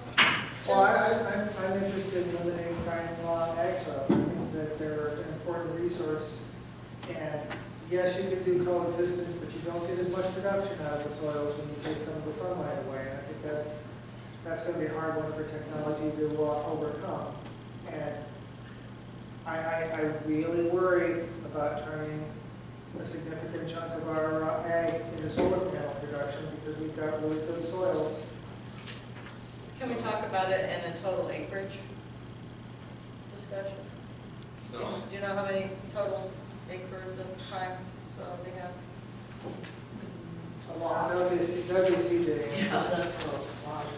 But I think that's one of the things that the town of Lansing has that our surrounding communities don't necessarily have. And I think we should look at that as not Lansing has a ton of it, but in the totality, there's a limited amount of it, and it's a very valuable resource that we don't want to squander. Well, I think you can preserve, have laws that preserve fertile soil, but also have perhaps a percent allocation, or we could come up with an acreage that we're willing to, wow. I mean, in a Right, sense, I of see. total acreage, you know. I can't hear what Doug's saying. Well, once again, you try to limit and control a situation, and actually somehow it's gonna bite somebody else in the rear end type thing. it seems like a win-win to me, but I don't know that, when we limit something, then somebody's on the other side. Always. Always. Always. Whatever we do, someone is always on the other side. So, And I think the draft, as I've read, I haven't read it all, but I think, and see how you feel about I think overall it's pretty good. I think we've worked, a lot of people have worked really hard on getting it to this point and have asked a lot of questions. I think it comes down to the question of, does the town want to see one or two big projects along this blue line? Or do you want to see a whole bunch of projects sited all along these red lines? it. I'd rather see one or two along the line. Are we really getting that choice? I mean, when we open it up to the big ones on the blue line, are we cutting off the ones on the red line? I don't see it as one or the other. I see it as, are you putting a bunch on the red line, and are you putting some big ones on the blue line? And of course, that will depend on NICEX capacity, which is getting into a whole other map on top of this. But I did send that to you, so you can kind of see what the limitations are on each of these red lines. You can click on each line, and you can see what the capacity is by the phase of the line, and it'll say, you know, up to 4 megawatts, or up to 1 megawatt, or half a megawatt. I guess I noticed to say only big ones, because then you take all the capacity, and there are some places where some smaller ones are really valid, and it gives more. Our big one's gonna put little ones on it. They're a different market. Yeah, that's true. It's a different market, wholesale versus retail. These folks are trying to sell to the big power. They're trying to sell it, really. They're trying to sell to the grid, whereas other people are running around and finding individual customers saying, will you sign up for your house, will you sign up for your business, will you sign up for town hall? Yes, there's a waiting list for the project on Jerry Smith Road that isn't even built. Yeah, but it's a different market. It's not like they're competing for the same customers and the same yeah. power base. It's a totally different market. But the You'd agree with transmission, that, right? Yep. So we can get some more. So can I ask, are we talking, I know it says actively farm prime agricultural soils. There's prime farmland, there's farmland of statewide importance, and there's prime farmland if drained. Some of it is actively farmed, some of it is not actively farmed. And on a year-to-year basis, what is actively farmed will change, and what is actively farmed will be changed by the owners if they decide they want to do this. So you could be encouraging people to discontinue agricultural uses in order to keep their farm alive. You have this sort of all odd sort of negative effect. My question is, I have a really detailed town of Lansing soils map showing the prime statewide and prime farmland if drained. And if you're going to protect those farmlands that are either prime soils or of statewide importance, and you accept that in the stream corridors and the steep slopes you can't build, basically you're saying nowhere in Lansing. That's what the map shows. So I can certainly share this with you, but this is the state soil map for our town. And my concern, I guess, is we need to be very specific about what soil characteristics or land use characteristics that arise in relation to that soil you're trying to regulate, because you could miss wildly depending upon the language that you use. so, but as we're just trying to think about the benefit to the town and to the townspeople, so we got different things we're weighing here. Can we say we're willing to have one large-scale development in the next 10 years? Limited by time frame, and say up to 5 smaller scale, or, you know, so you are at least investing in solar. You're not, and then you can reevaluate as the technology improves and as we see how the town's balances.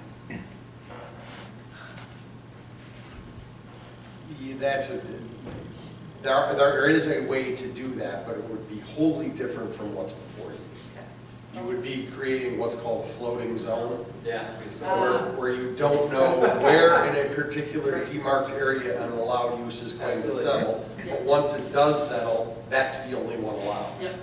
Yeah, and then the race is on, who gets there first. So, Floating I don't zones, know. floating I don't- zones can be problematic. I don't know anyone, and I could be wrong, but 1,500 acres on a certain plot underneath this, is there any property that's that big? No, it would One need to be- owner, it would need so to be you've got, several owners. obviously, okay. Yeah. So, I mean, they may or may not sell it.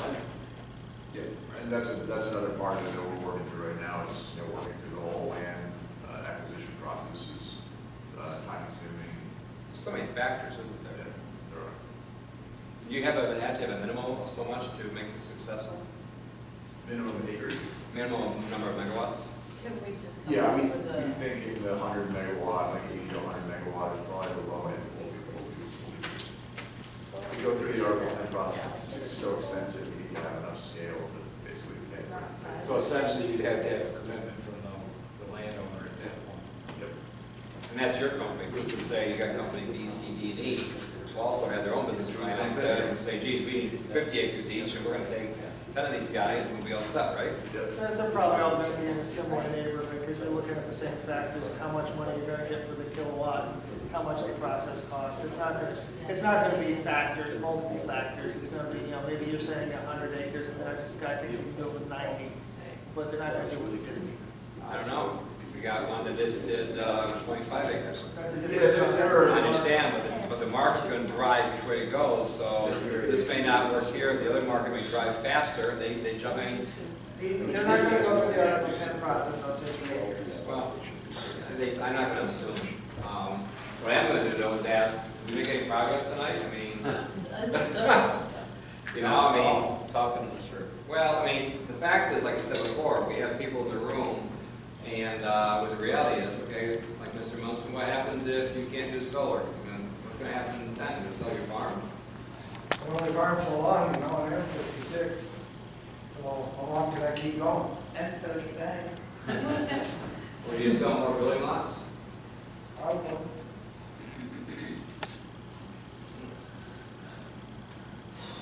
I'm not convinced that the agrivoltaics thing is settled, really.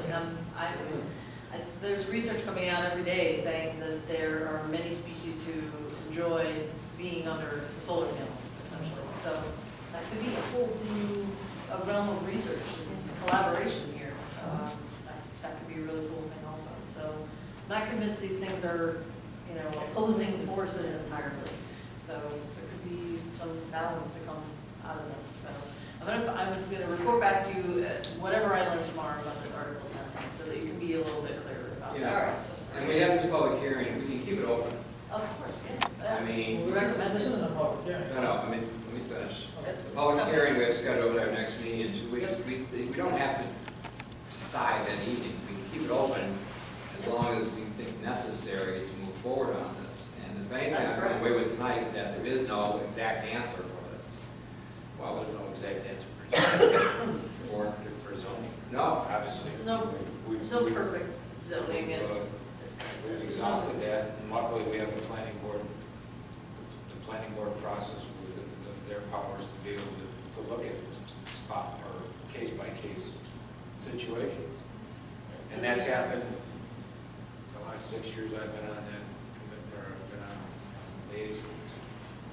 So let me find out some more, and I'll report back to you about the Article 10 process and whatever else I can find out.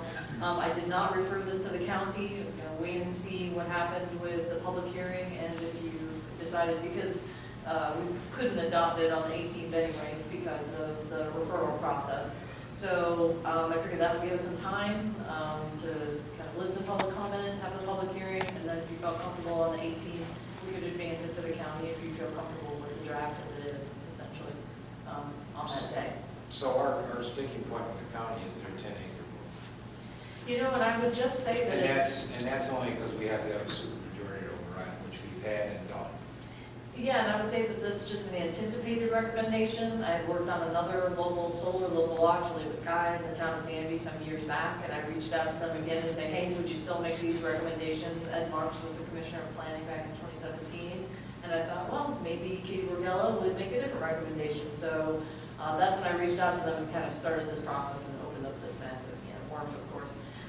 And so it remains to be seen what they'll recommend. I'm not sure, but I anticipate that that would be their recommendation. And I honestly I want to save you from surprises from the county that would force a supermajority by this board. So I do my best to try to get out ahead of that kind of stuff. So we'll see. I think by the 18th, by our next meeting, we should be ready to send something to the county for feedback, because I don't want to keep this dragging on forever. I just want to be clear that That's one person's opinion. I don't know. I want to say that I have sent it to them I've sat with them, both the planning commissioner and the planning administrator, and Scott Doyle, who does the 239 reviews. I've sat down with them, we've exchanged emails on this, phone calls, and I've tried to be kind of aggressively preempted conversations essentially about this. So I want to let them know, we want their feedback essentially, and everyone. I mean, we've gone far and wide. I mean, we've called all of these people, emailed them, to the greatest extent we can to get as much feedback as we can on this local law. So. And I think that's a great process. I really appreciate the work we've done to try to get as many people getting input on this, because the more people looking at this and commenting, the better it's going to be. I completely agree. So. I would thank you for that before we move on. I'd also reiterate that we are here to represent Lansing. And they can recommend all they want, and I appreciate their input, but we have to look out for the Lansing residents. And we've had some pretty good input from people that are thinking of investing, people that have invested in Lansing, as far as that goes. I mean, not everyone is in agreement on this. So I don't know when this is going to go and be passed, to be honest with you, because there's just so many moving parts to this. And I'm sure it'll evolve. But we have some realistic concerns here that people moving down a certain area aren't happy with the 10 acres. So I don't know how to, I guess my concern is how do we put that language in there so we, cover everything. It's so difficult because you have so many different situations. Yeah, and that really illustrates the point, is that we have municipal rules, and we have local control over our land use, but we're somewhat impacted by the county, right, and what they'll recommend and how they've come to these recommendations. And of course, then we have this fussy, weird state element, which no one has gone through before, kind of that just throws the whole kind of thing into kind of a mess. So let me find out, let me really hear from people who are kind of on, dealing with this issue kind of in real time, and let me really get to what the consensus is on how they are treating municipal land regulations in the Article 10 process, because I'm hearing two very different things. One thing from solar developers and another thing from municipalities. So let me try to get more solid on that. Okay. I welcome input Tell from you people what in you- your industry, people from more farmers, and people from, the more input we have, the better. My personal feeling is that this has been a very good conversation, and I think my feeling is there's one or two pieces missing here to make this thing work. But at least we have the concerns addressed. At least it's out in the open. Is this draft available online so people can look at it and comment on it directly? Absolutely. It's at the bit link, so you can go to bit.ly/Lansing Solar Wind. Right, but can people go to our website and find it, or do they have? Absolutely. They can go right to the website and find it. They can go to Laserbeach. They can go to The basically. Laserfish didn't even know where to look for it. I want to be able to go to our website and say, oh, I'm interested in the solar law. Let me see what's going on, especially as changes happen, if there can be kind of a document that people can look at. I know you're looking at A it. button that says draft solar law. Yeah. So I think Sue tried to get that on the announcements piece. Yes, okay, so on the very first announcement, it's public notice, Town of Lansing is seeking input, and there's a thing that pops up on the first page. So it takes you right to Town of Lansing seeking input. It has a link right to the local law that you can go right to. Perfect. Thank So you. hopefully that's, and we've publicized both this working session and then the public hearing on that page as well, so. Great. Good This try. too is under the The current meeting Oh, yeah, docs. so if you go to I think town it's board, there too. yeah, town board current current meeting docs, you can also get right to it from there, which is where it's found, but I'm sure that's a mistake. Anyway, maybe it's going to like that. Oh, yeah, here we go. So town board current meeting documents, you can click on it, and you can see the version right here. Perfect. Excellent, thank you. Yeah, sure thing. Anything we can do to make it easier. Do you want to move on to the other one, the IDA agency? Sure. No problem. So, switching gears, sort of, right? So I just wanted to bring this to your attention because we have had some recent interest from developers who are kind of poking around, seeking abatements and trying to figure out what the town would endorse and what they wouldn't. And you may recall this from the previous application. The folks came in to do the tanning and the nails over in the old IGA over by Rogues Harbor. And that is so, evidently right here in the town center, it clearly falls within this map, and it's very obvious as to, that location falls within this area. So this policy is good until the end of 2021, so it's, current and fresh as it is. There's no need to change it if you didn't want to. But I reached out to the IDA and I said, well, how do you read these boundaries and what's in and what's not in? So, so I'm like, well, is it everything that's actually in the map? Is it everything that's in red? Is it everything that's in pink? So I wasn't really sure, and I guess we kind of maybe skimmed this from the town center study that was done by Hunt back in 2010. Anyway, so my idea was, as the sewer district number 1 comes online, and as some of our, kind of critical infrastructure pieces start to dovetail, I'm thinking it might be a good idea to even think about updating this map. And I could bring a bunch of different drafts in front of you, and essentially the idea would be to incentivize development in places where we have existing or planned infrastructure.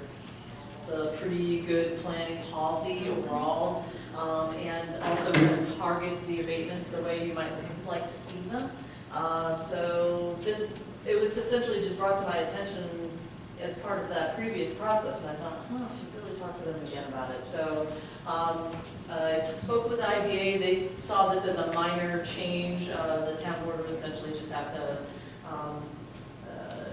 okay the new map and say this is what falls into this abatement area, and that was it. So this is all I kind of wanted to share with you about that. So. But we can also, I see that Joe made some comments also. The draft is not clear about the boundaries for sure. I couldn't figure out what they were. Well, I thought, all right, well, maybe it's everything in the map, or maybe the pinky. It doesn't make sense, and the map cuts properties in half and stuff, so I don't think you can use just the map.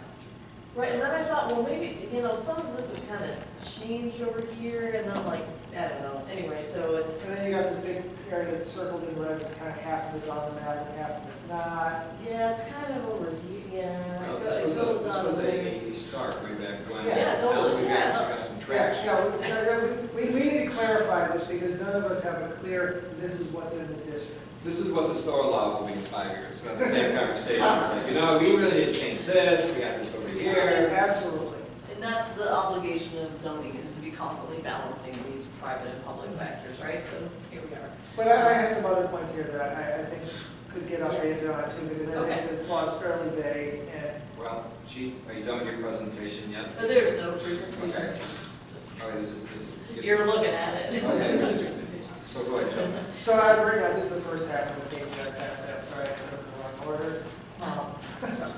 Yeah, I emailed most of this stuff to you already, but I think we ought to kind of narrow down the kind of project we're having to encourage more dense mixed-use type stuff.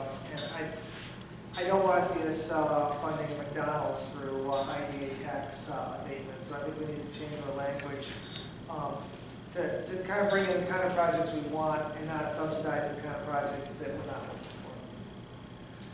for. Okay, so would it be kind of a broad prohibition on these formula retail type joints? As standalones, I mean, if they're part of a mixed-use project, I don't think it's a problem, but if it's McDonald's on the corner, I don't think we need to put tax rates on it. With formula fast food, with formula retail. Yeah, something like that. Okay, I'm not throwing stones at McDonald's, but you have an IDA area, you want density, you want, what if somebody wanted to put something on the corner where the sheds are?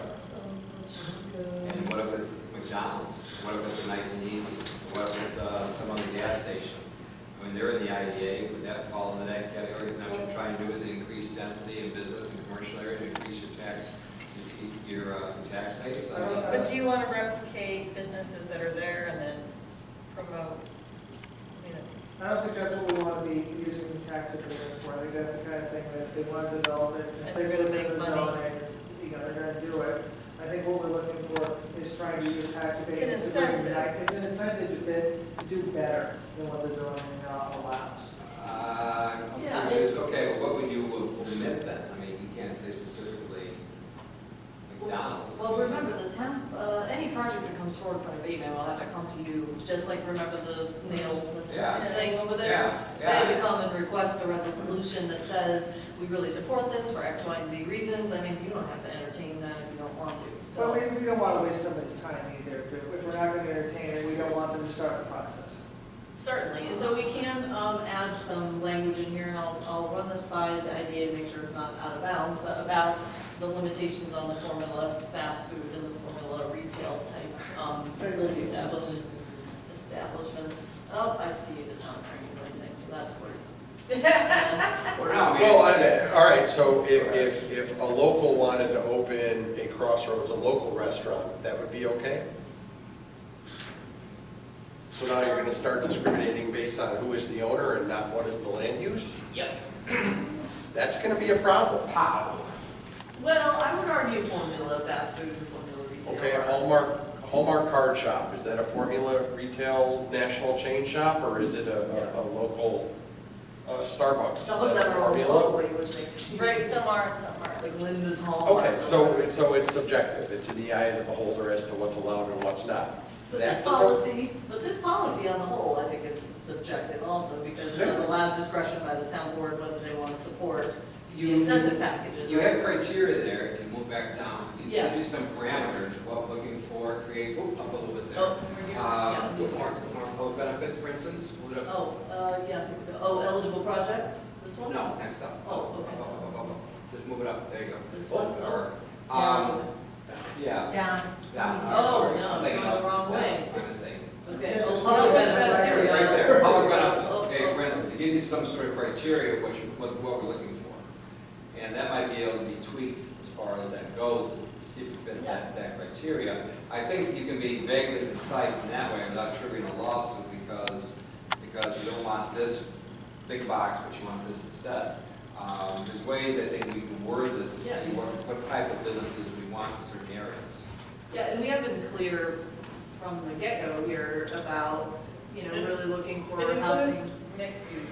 Yeah, so, I mean, it would be reasonable if somebody came with something that the town board didn't see fit these public benefits to say this doesn't have the public benefits we're looking for. And this is pretty discretionary, I think. So, Well, as compared with Nancy's Diner versus McDonald's, which one would be more likely to be able to meet these standards? That's the underlying problem. okay, all right. Now, McDonald's could probably meet those standards. Nancy's Diner might not. And it might be a locally owned restaurant. And a lot of them are. Yeah. Yeah, there's your franchise, right? Yeah. Is Nancy's a franchise? I don't know. No, that would be so there's a pretty common rule of zoning and basically, for instance, if you have 4 pizza shops in an area and someone comes in and says, hey, I want a pizza shop in this zone, you can't turn them down because you have enough of them already. The fact that they're all cited there is pretty solid evidence that that is a good place for pizza shops and you do want them there. So you sort of want to be careful. Yes, you have a lot of discretion, but you don't have the discretion to say yes to one person and no to another who are similarly situated. I'll take an extreme example. You can't say yes to the white man and no to the black one. Zoning applies that same rule, but it doesn't allow you to discriminate based on owners. It doesn't allow you to discriminate between land. Now, you can discriminate between restaurants based on whether or not it has a drive-in, if there's a traffic concern. Can you weave in the form-based parameters in here a little bit? And that's a really good Yes. point. Yeah. Is that Yes. rather than thinking about entities by kind of their brand name, is to be thinking about the form of what the development we want to see is. Like, I've seen terrible Dollar Generals, I right? think we're And saying then- the same thing. I've seen McDonald's in a block that you didn't really know was Couldn't there. tell was there. Yeah. It's because of the How you form. weave it into the character of the, I mean, for instance, hypothetical, it's all hypothetical. You get something across the street from Rose Harbor, you want something, I think that's gonna have a certain look to it. You want to increase Rogues Harbor's business, not pull away from it. in terms Well, of- and vice versa, you want You it to be want them to work together, not against each other. symbiotic. So anyways, this is where the form-based code comes in. We say, here is the look we're looking for. Here is the message we're trying to give you. Here's the gateway to Lansing from the north. Here it is, just like here's the gateway from the south, or from by Auburn that way, or whatever. I mean, Right, and it doesn't have to be fancy, it mostly No. is really involves the disposition of the building on the lot and mostly where the parking is sited, right? You want building, like the building on the corner should probably anchor that corner and have a relationship to making that a real gateway, right? And then parking, and even if it was a service station, that would be fine, if it were sited well and it weren't, huge, turning radius in, and, if we did a good job with the siting and the form of the building, then it almost didn't matter whether it was Burn Dairy or McDonald's or whoever it was. It would be, yeah, so I think, yeah, you're absolutely right. To start, of course, we're gonna start thinking about that after we do our environmental protection overlays, will be the land use ordinance amendments in the coming year, 2020, and so I know that's on the list. And the great news is I already have a lot of those graphics, so. So when you discriminate based on design or how you're creating the cohesive visual whole or aesthetic of the town center area, then if a business goes out of business, the building still looks nice. Something else goes in there, you're still, Yeah, you're really making the argument there for form over use. It's Yeah. putting less emphasis on the use of buildings and saying, the form of this is good enough to be whatever. You look at a lot of the shops on the commons, for example, they weren't always what they were, right? right. But they're fine, they can be swapped out because they meet the street, they have a continuous street wall, they're attractive, they have a certain amount of fenestration, you can see into the windows, it's a visual interest. So. I like that. I'm wondering if we can go a second direction, which is to talk about wage levels, and saying, we don't want minimum wage jobs being the primary jobs that this kind of operation does. Okay. Because if we're giving them incentives, we want them to give something back to the community, which is good paying jobs. Okay, I don't know if I saw anything in here about that, about the Employment, employment general practicing. employment creates jobs. Okay, but you might want to consider, the board may want to consider the living wage or something like that as Yeah. part of the, okay, I can mention that also. I don't know, are we going down another rabbit hole here, guy, when you tell businesses you have to do this, you have to do that to be in here? I mean, Well, this is, yes and no. I mean, you're telling them what you're looking for in terms of saying that you're looking for jobs that aren't simply minimum wage jobs isn't regulating the use. Right, they can still do it, they may not You get. can do it as they an may not- agway, and you Yeah, can they do might it not as get a PDA or. a steakhouse. Mhm. And it's up to them to demonstrate amongst these various incentives we're looking for, how they have met enough of them to Be get worthy. this board or whatever future board is here to say yes. But I mean, you're not, when you say we want this, we want, quality employment, long-term employment, we prefer full-time over part-time, year-round over seasonal, you're not regulating the use. You're not saying, we will take restaurants owned by people named George, but not restaurants owned by people named Tim. I mean, how do you regulate something like Lansing Market, which has both of those? They have part-time positions, they have entry-level positions, they have full-time positions. I mean, They would make their argument yeah. that we have 23 positions 11 of them are, well above minimum wage for managerial. The average wage is X. And it's a great place to start learning how to. Well, that's where a lot of the college kids work over the Right. summer. And I believe they were actually got it. I think they were one of the first ones to actually receive a package Yes. for this abatement.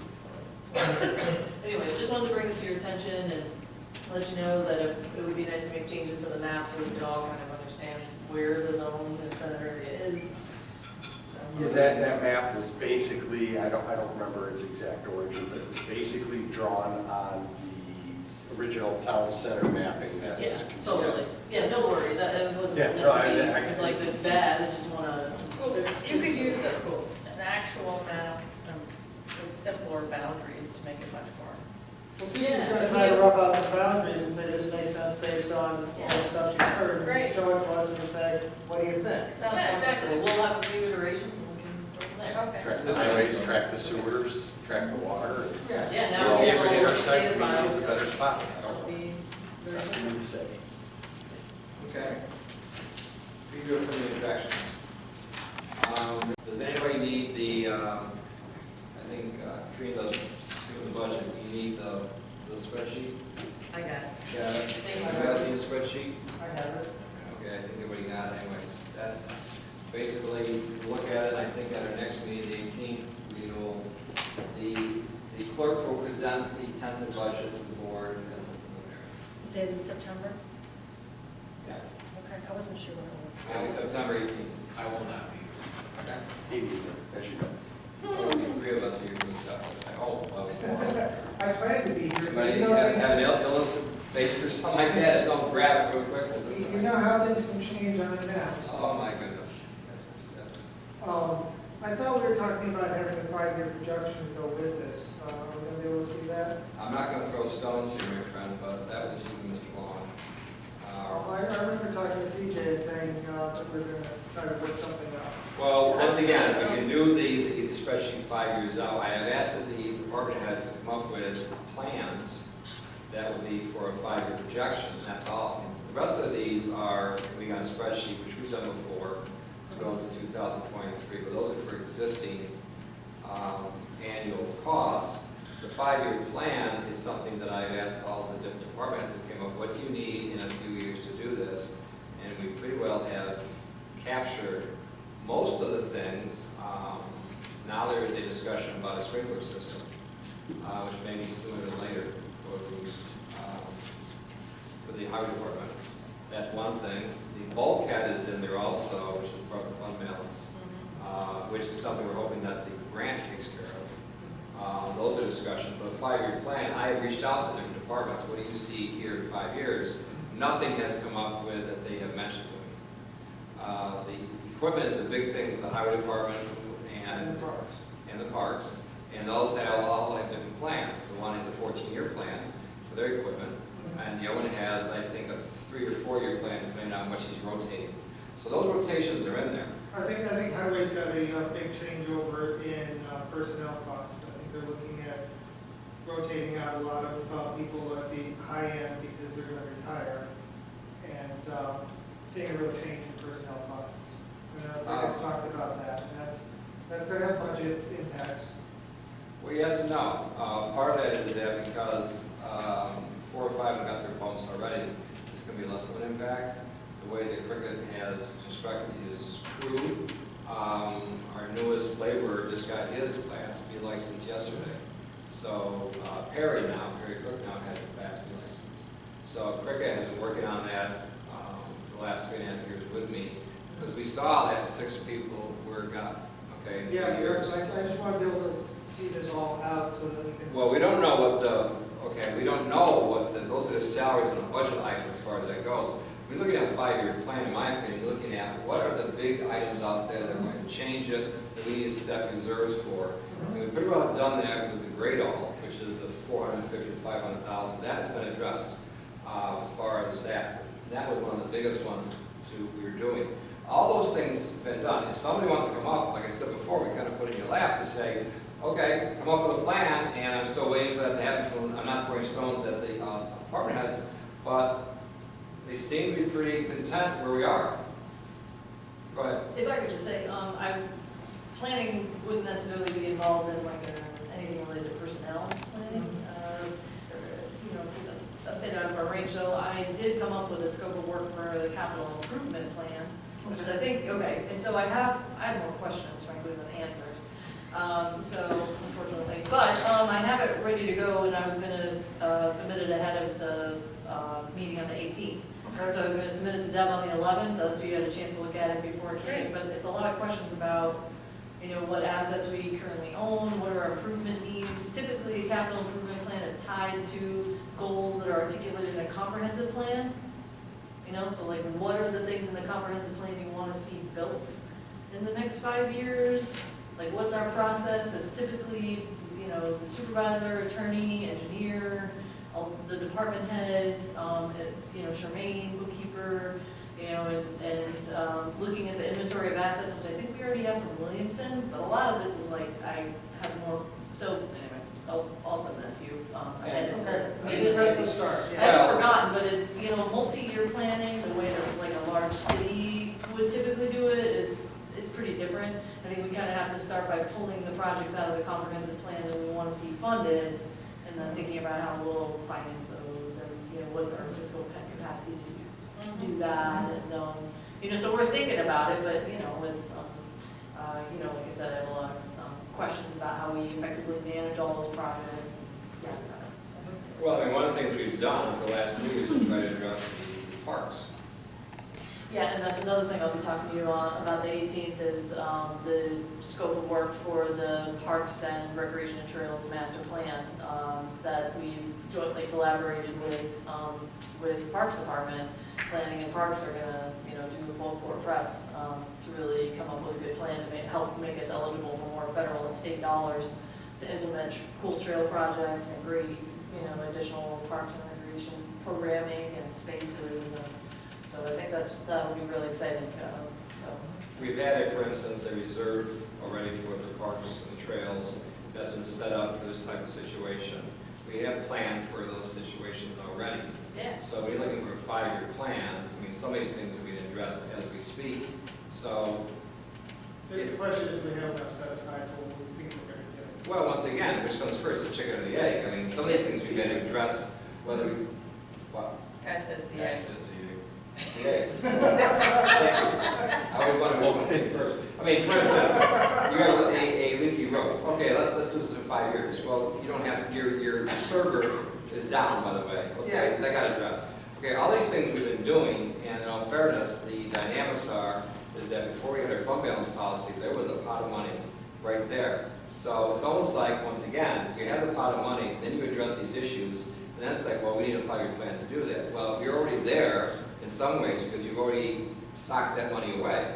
So now we're addressing those things now, as opposed to waiting 5 years for it. So it's not like you look at the book, and okay, the book says you do this, this, this, and this. Well, we've done things a little bit differently because we've been innovative. We've also addressed these things now because they had to be addressed. We also understand that the 6-month fund balance is a little bit high, and the comptroller recommends 3, and we need these things done now. So a lot of these things we've been doing right along from the first day because we had to address these situations. Like Doug kept saying, this roof needs to be done, and he was absolutely right. I mean, it's nice in the future to move these things through, but we have critical things we need to have addressed, and we did. I think, so yeah, to speak to capital improvement plan, I think that's something, we want to work collaboratively as a group to kind of think about what the comprehensive plan goals are, pick out the ones that we want to do between now and 2025, and then, prioritize those and come up with project management schemes, for lack of a better word, to be able to actually make sure those come to fruition and make sure everybody's not, over capacity and, because we don't have a comptroller.